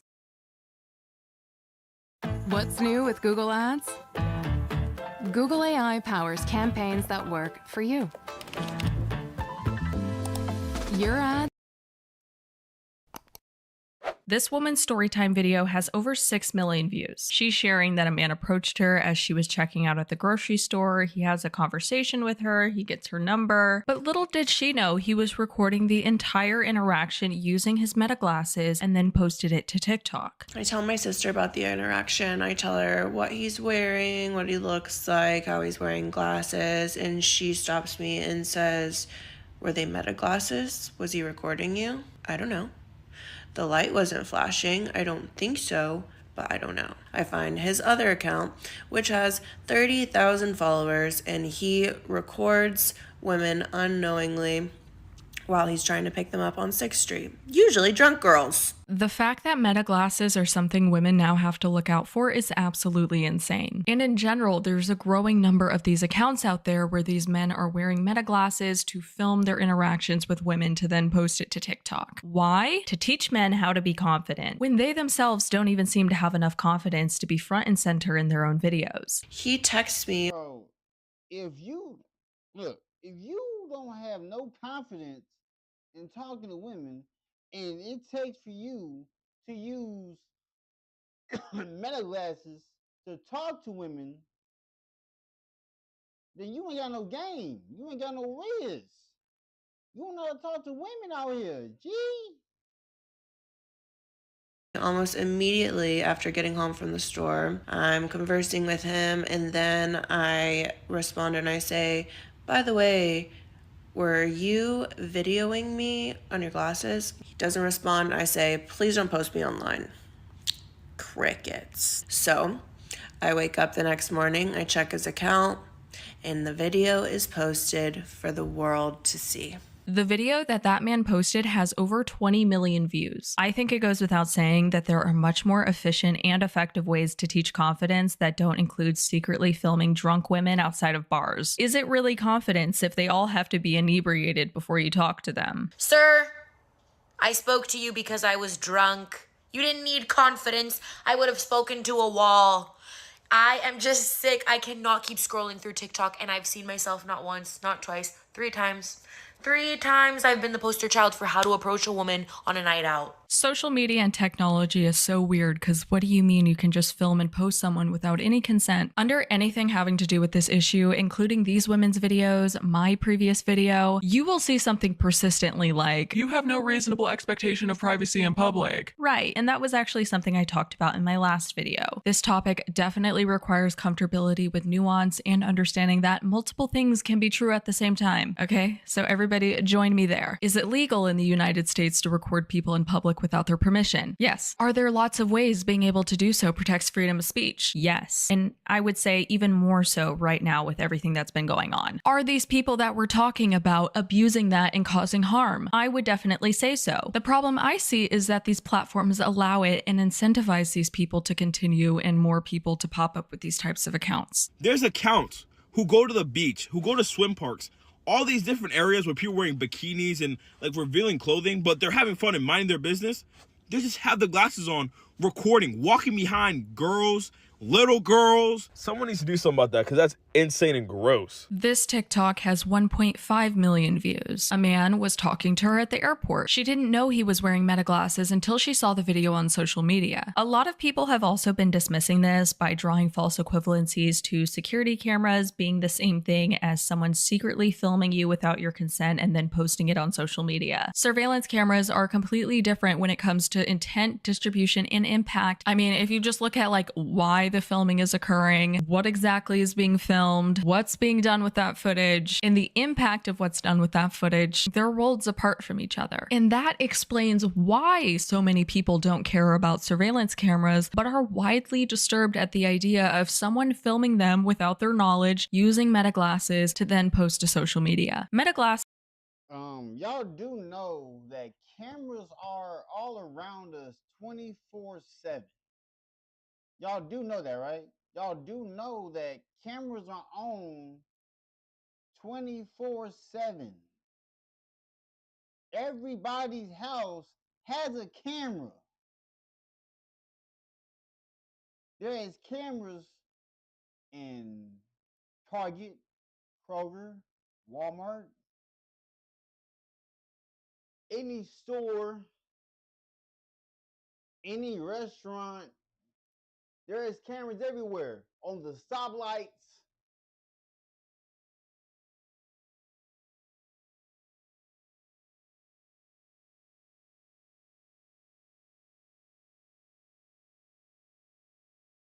Are not for your safety. There's a huge difference between being recorded for safety and being recorded for public humiliation. When I had a boss, he purchased the glasses and he would record all the clients and then show it back to me and be like, look how drunk that girl looked. Look at the way she looked at me. Look at her stumble out of here like that. And immediately I realized A, that my boss is a creep, and B, what those meta glasses could mean for our society, and I think it's detriment. I don't condone, but by this logic, phones should remove the camera option. The potential harm around people filming irresponsibly with meta glasses is arguably worse than a phone or a traditional camera. Because at least if someone has their phone or an obvious camera pointed in your direction, at least you know they're filming and you have a few options at your disposal. You can choose to get out of the frame, stop interacting with them, or report them if it's in a space where recording isn't allowed. And if you're somebody who's generally comfortable being filmed, then you can at least modify what you're saying or doing with knowing that that interaction is being filmed. But I think that really comes to show how meta glasses not being easily recognized as cameras is the entire point for a good chunk of these people who are using them. I want to get real reactions. I don't want to tell them they're being on camera or point a camera to their face, because then the reactions would change. This is what I look like. I approach girls. They either f with me or they don't f with me. And that's just the type of content I do. What if you could taste the movies? We turned that idea into an $11.3 million business with Wix. One movie night. I've caught like 5 guys at my strip club trying to wear them, very against the rules. You think these grown men are using these glasses to vlog? You think they're doing their little day in the lives? You think they're using this AI to spell check their emails? Do I look stupid? Don't answer that. But these people keep coming into my place of work wearing these glasses, and they're like, hey, and I'm like this. They're like, I'm sorry. Did I say that you could record me? Take that shit off. What, you're just casually wearing them? You're casually just wearing your meta glasses? How did we get here? Here I am with Meta glasses, but sometimes I want to record my kids while also being able to enjoy the moment with them without holding a phone/camera. Like most technology, Meta glasses are not inherently bad, it's what people choose to do with them. And I feel like it's important for me to point out that there are genuinely life-improving use cases for them. For example, the features that come with these glasses can be very helpful for people who are blind. And of course, there are just like innocent and harmless use cases for them. There are a lot of people who just want hands-free filming for things like crafts or thrifting or like just basically things that just like are your own stuff and hobbies. Although I will say I've seen quite a few people talk about getting Meta glasses for this reason and it kind of just being a disappointment. And the camera quality overall is not that great. I'm a bit of a camera nerd. If I need a hands-free filming option, I would not be buying Meta glasses. They don't seem like a high quality option to me, but that's just me. But I will say if you are wearing Meta glasses and going out and about with them, especially if you're actively recording, even without ill intent, someone wearing Meta glasses can make people uncomfortable. I was an a-hole who wore Meta glasses in a public place, didn't disclose it, and unintentionally made people super uncomfortable. Unfortunately, I didn't realize it until now, months later, as I'm going through our vacation footage. And she's just pointing out how the people are looking at her and staring at her, like wondering what she's doing. She's blurred out their faces. Please don't be like me. People deserve to know when you're wearing a recording device around them, even if you have the best intentions. It's nice that you understand now. I don't personally feel comfortable around anyone wearing them. My boyfriend picked up my car for me after some repairs, and he ended up chatting with the mechanic. When he came back, he told me that a few minutes into the conversation, he noticed that the mechanic was wearing Meta glasses, and he wrapped up that conversation as quickly as he could after that. Was the mechanic actually recording? My boyfriend didn't know, and he didn't care. He was uncomfortable as soon as he realized what the glasses actually were, and he didn't want to talk anymore. The issue isn't necessarily that Meta glasses exist. The issue is how easily they enable deception at scale and how quickly that's spreading. And you really just don't know. Like, what are you doing, person in front of me? So how would you even know if someone is wearing Meta glasses? If someone is actively recording using Meta glasses, you should be able to see a little light shining on one of the corners. And it is set up in a way that if the light is covered, then it can't start recording. However, it's very well known at this point that there are plenty of ways to make sure that the glasses can still record if the light's covered. People have been selling specialized stickers for that on the TikTok shop. And I got this on TikTok shop. It's slim and sleek. You don't really notice that it's there, but I'm able to record and keep conversations candid. So that means that the light is not a reliable way of being able to tell. The glasses themselves, recording or not, are not impossible to detect, but it does require you to know what Meta glasses are in the first place and be able to take a really good look at that person's glasses and kind of know what you're looking for, which how many people are doing that? I'm sure there's plenty of people that don't even know what Meta glasses are. I had quite a few people under my last video talking about they didn't even know what Meta glasses were in the first place. Like, this is not something people tend to expect or are actively looking for. If someone is wearing glasses and you want to know whether or not they're wearing Meta glasses, just take a few extra seconds to look at their glasses. With Meta glasses, they have the typical Ray-Ban style. It's a really thick rim, and then you're looking for lenses on the sides of the glasses. They also have a different style, which are the Oakleys, which are sports sunglasses. The camera lens for that style is just in the center of the glasses. Another giveaway is if someone is wearing those style of glasses and they're approaching you saying or doing really strange things. Let me show you a good time. W Riz. I understand that a lot of people, for their safety, stay offline completely and on purpose. So I think what really bristles me about this topic are the lack of options to protect yourself if your goal is not to be recorded and posted online. And there's this kind of catch-22 I've noticed with this whole thing as well. Even if you do notice the person talking to you is wearing Meta glasses and you ask them about it and confront them on that, they very well might just post your reaction of that. Why you look at me like that? I'm not in the mood today. What? No. No. No. And I first responded, "Hey, are you recording me?" And he said, "Huh? No, I'm not recording you. Anyway, I really want to ask you out. What are you into?" So he just lied and then just kept recording me and recorded me shutting him down when I said, "No, I'm not interested." Which then my mind goes to like, ew, like does he do this to like get rejected and then just rewatch the video later? Like, even noticing that these people are filming and telling them to kick rocks is an interesting reaction for them to post. But then so is engaging and just being oblivious and having a normal conversation with them. It's very clear that these people want some sort of interaction or reaction. So, like, does it work to just give them nothing? Walk away and no longer engage at all as soon as you notice that they're filming with meta glasses? I feel like that's my go-to. You just kind of become dead to me. But some of these people are extremely persistent. It's gross. Like, if you ignore them, there's no saying that they'll just leave you alone. And also, some of these people end up recording people who are actively working, especially in a service worker capacity, like in retail or restaurants. In that context, your only options are really just to ask them to stop and hope your employer backs you up, as many places have no filming policies and can trespass someone if they're filming and refuse to stop. I made a whole video on people who basically film themselves being disrespectful to service workers as a content strategy. It's insane. Wouldn't it be nice if people just filmed responsibly? I'm actually seeing a lot more content creators like filming out and about POV angles with these glasses. And I'm just like, I think if you're going to do this type of content, you should be individually blurring out everyone's faces that you don't have permission to film. Like, it's not super difficult. Okay, so look. So when you are, okay, this is what I'm gonna say. With the periscope camera I'm gonna have that's gonna be on me as a POV body part.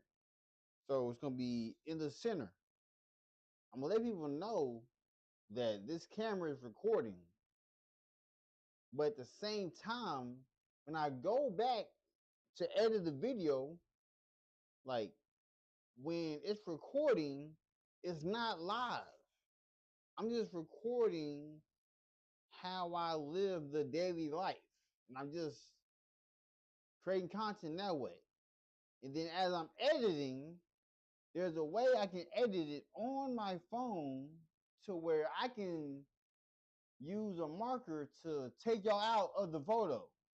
To where y'all, it's like y'all not there at all. So basically, it's gonna be like I'm the only person that's walking through the store. And then some people might get mad, like, why is there nobody in this video? Then they're gonna be thinking, so you was in here all alone? You should have did this, and this. I'm like, no, I edited them out.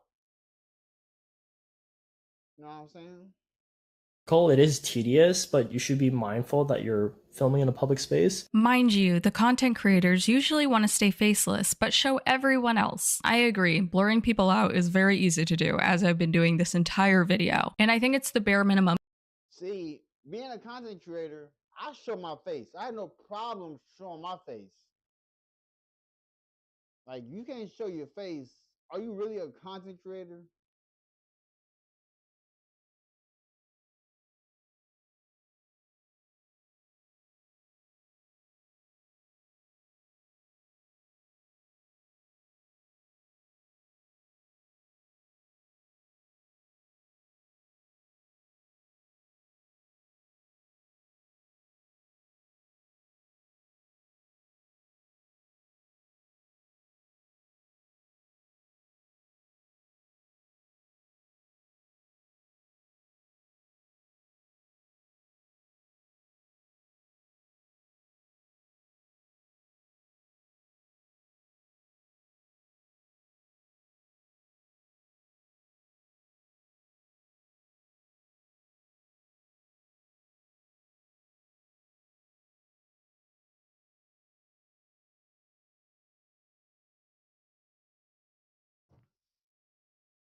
If you're capturing people out and about. Although if you're wearing these POV angle glasses out and about on the street, just wherever, people very well might still be uncomfortable because they don't. Look, you can't, look, y'all can't blame the people who got the glasses. Blame the brand that created the glasses. You mad at the people who got the glasses on? They didn't create the camera and the glasses. Blame the brand that made it. Y'all attacking people who got these glasses on, and they using it for the wrong thing. Crazy. Don't know whether or not for sure if you're actually filming or what you would do with the footage. They don't know if you're going to post a video focused on them, as we see all the time with these videos where someone makes up a narrative about a random person captured in the background of the video. Meta glasses are truly the wild, wild west of cameras. The concerns and even the disdain that so many people have towards meta glasses absolutely makes sense. We've talked very in depth about all of this, so let me know if anything I said in this video stood out to you or anything I didn't mention. Bye.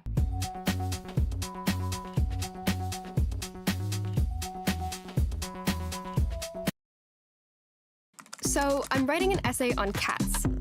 Cats in art history. I'm an art history major and this final is due on Friday. Luckily, with Grammarly, my gross pay for this biweekly check was $4,000.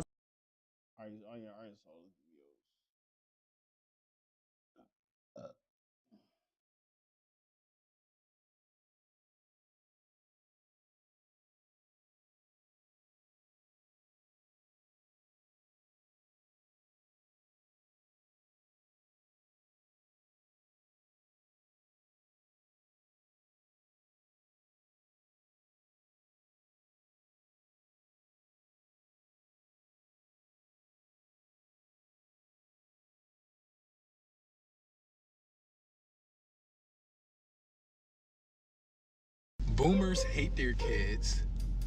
Gen X hate their parents. Millennials think they're kids. And Gen Z aren't having any kids. By 2031, more people will die in the United States than people who are born in the United States. The CDC said we ain't having enough babies. I have no interest in having kids, but even if I did, I would never want to have a kid in America. People keep asking why millennials and Gen Z are not having kids, right? The government is going about this like it's some kind of unsolved mystery, or it's like we didn't all watch the same economic collapse at the same time, you know what I'm saying? And they know why. Like let's stop playing dumb here. Like, you know why we are not out here having kids, okay? It is because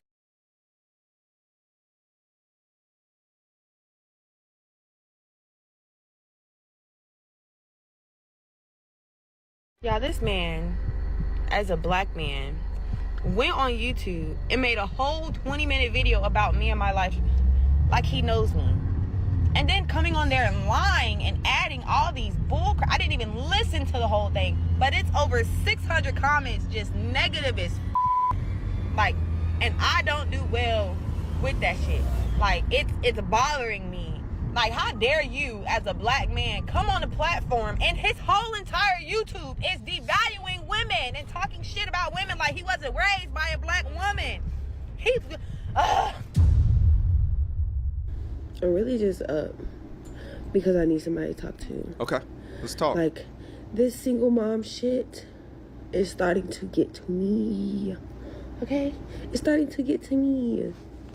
So I had to compose myself because I'm literally keep crying. Like, y'all, this shit is so fucking hard. Every time I feel like I'm doing good, I go back. Okay. So boom. Okay. My kids' daycare, I just got school readiness, like assistance to help, right? So they helping me, and then turn around, like, okay, before that, fuck all that. Before that, I ain't pay my rent. Like, my rent ain't even paid. Still ain't paid. And I was like asking my daycare, like, oh, basically, like, oh, can y'all work with me so I can pay my rent and I can pay y'all like next week? No, if y'all don't pay, they can't come or some shit. I'm like, damn, that's crazy. So what? Why is that I crazy? had no choice but to pay the fucking daycare. Yeah. Or they couldn't go to school because guess why? Guess what? I have to fucking work. Okay? Yes. I make $20 fucking dollars.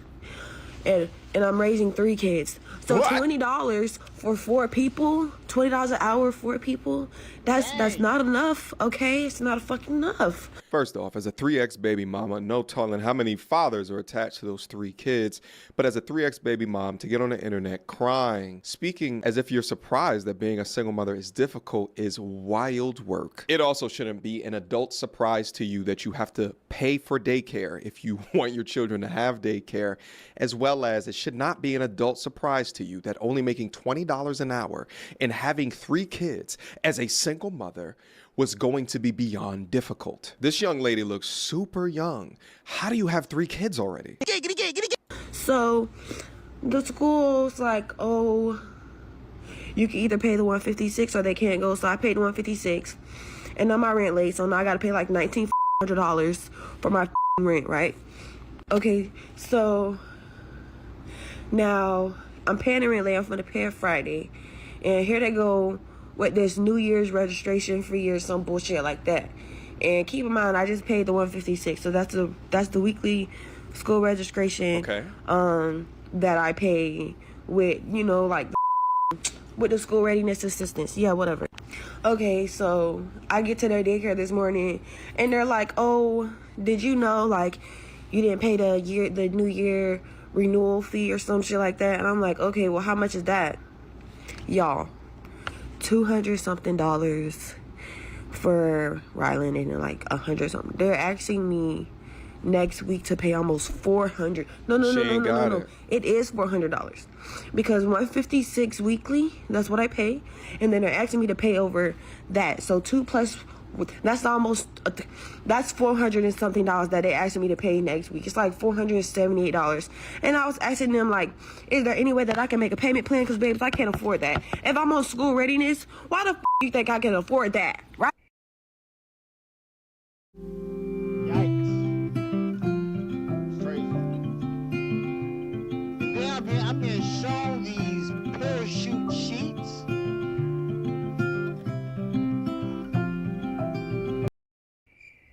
So like when I'm a newborn, when I'm a father, because I already am a father. It's just there's 2 kids up in the sky I never got to meet. It'd be a blessing to meet them, but the type of stroller I'm gonna have, I know people are fond of the Duna. I know a different brand of a baby stroller that nobody knows about. I'm not going to talk about it until our baby gets here. We going to have a different stroller than any other parent ever had.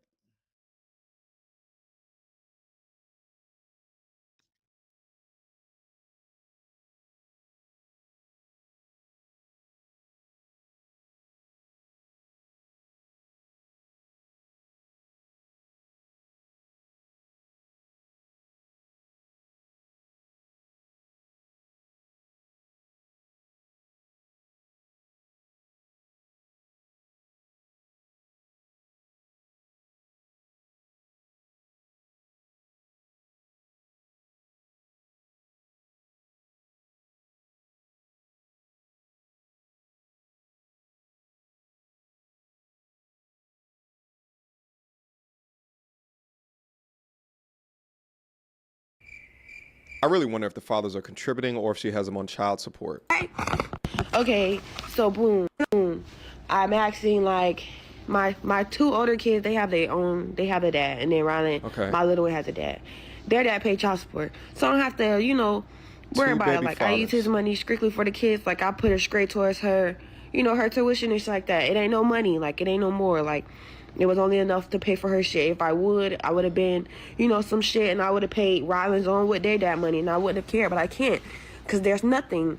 So I asked her dad, like, oh, can you help me? Like, can you help me? Y'all, keep in mind, this wanted the baby. Like, keep in mind, this had my ovulation tracking his phone. Keep in mind, this planned to get me pregnant. Like, oh, no. He planned to get me pregnant, knowing I didn't want a 3rd child because I was already, like, it was not hard, but it was going to be hard if I had another kid. Like, I knew I wouldn't be able to afford having 3 kids. And guess what? God. I had a 3rd kid. Okay, y'all gonna be like, oh, you should use protection, blah, blah. I don't give a opinions. Y'all not me. Y'all don't know the life I live. I don't give a Yeah. We don't know the life that you live. Yeah, you are unique. You're a butterfly. But here you are. If you listen to people telling you that you should have closed your legs or used protection, then you wouldn't be on the damn internet crying about your pathetic situation. I just took a look and I just saw that this young woman has over 230,000 followers up on TikTok. If you spent less of your time twerking your ass up on TikTok and more of your time towards generating a high income earning skill, then maybe you would be in a better situation. But you'd rather post tick thoughts. But the most egregious thing about all of this is that this young 20-year-old woman with 3 kids, 2 baby fathers, blames the baby fathers for wanting to have the children, thereby relinquishing accountability that this was a 2-party decision. Women within civilized societies have always had control of sex. But to come back later on a $20 an hour salary complaining that these dudes are either not participating or not participating enough is diabolical work. Was it not after child 1 or 2 that you learned your lesson? But oops, 3 happened. But when you see the way that she talks about it, bump y'all, I'ma do what I want in conjunction with the length of her eyelashes, you begin to understand the mentality. I think every young woman should look at content like this and not see the glamorized version of being a mother, a single mother, but the reality of it. Marry before you carry, ladies. Let's proceed. So I don't care. I don't care. So I asked him for help, and he's asked every y'all. Keep in mind, I was struggling last year. Like, it was like one point of last year I was struggling. I didn't get none of my taxes. The girl ran off. Like, the girl who's supposed to be my best friend, she took the money. I don't know if she took it or somebody took it, but I don't have it. And so I told him to file our daughter, you know, because me and him was on good terms. Like, I thought we was. So I asked him, like, to file her. He like, okay, cool, this, that, and third. He files our daughter, y'all. Tell me why he files her. Months go by, and I'm not hearing nothing. What's new with Google Ads? Google AI powers campaigns that work for you. Your ads multiplied. Better results? Simplified. Put Google AI to work on your next campaign. Nothing, like no money. Like, he's knowing I need it because I can't afford this apartment, because this apartment is like $1,700. And oh my God. And he like, oh, when I get it, I'm gonna give it to you. It was like he got back like almost $4,000 for her, y'all. He don't work. So you when got the money pregnant came, by a bum? He threw it up in my face and laughed and told me that he wasn't giving it to me and he used it for drugs. This is the cycle. He used it for money for himself and shit like that. Y'all, not one time last year. No accountability. Maybe one time, but he never helped for her daycare. He never. He is a diaper and white dad. That's what type of nigga he is. God. He's a diaper and white dad. And you know what's the crazy thing is, and of course, I'm not condoning the guy's actions if he's not being fiscally responsible. Not condoning that. But what I am saying is that this is the cycle. The cycle continues. How do we snap the chalk? And now, because of the relationship that the father now has with the mother, she is more inclined to poison the well to that young child, to continue to disable that father to be in that child's life. And it only sounds like she... All right, so I'm about to, let me do this.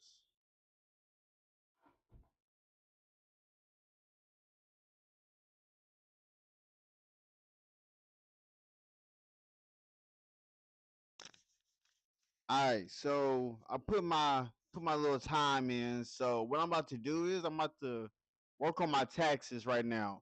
So I'll see y'all tomorrow. I'm gonna get some content ready to post. So like, comment, subscribe to the channel. Peace. In a vehicle, they said I couldn't get, I appeared.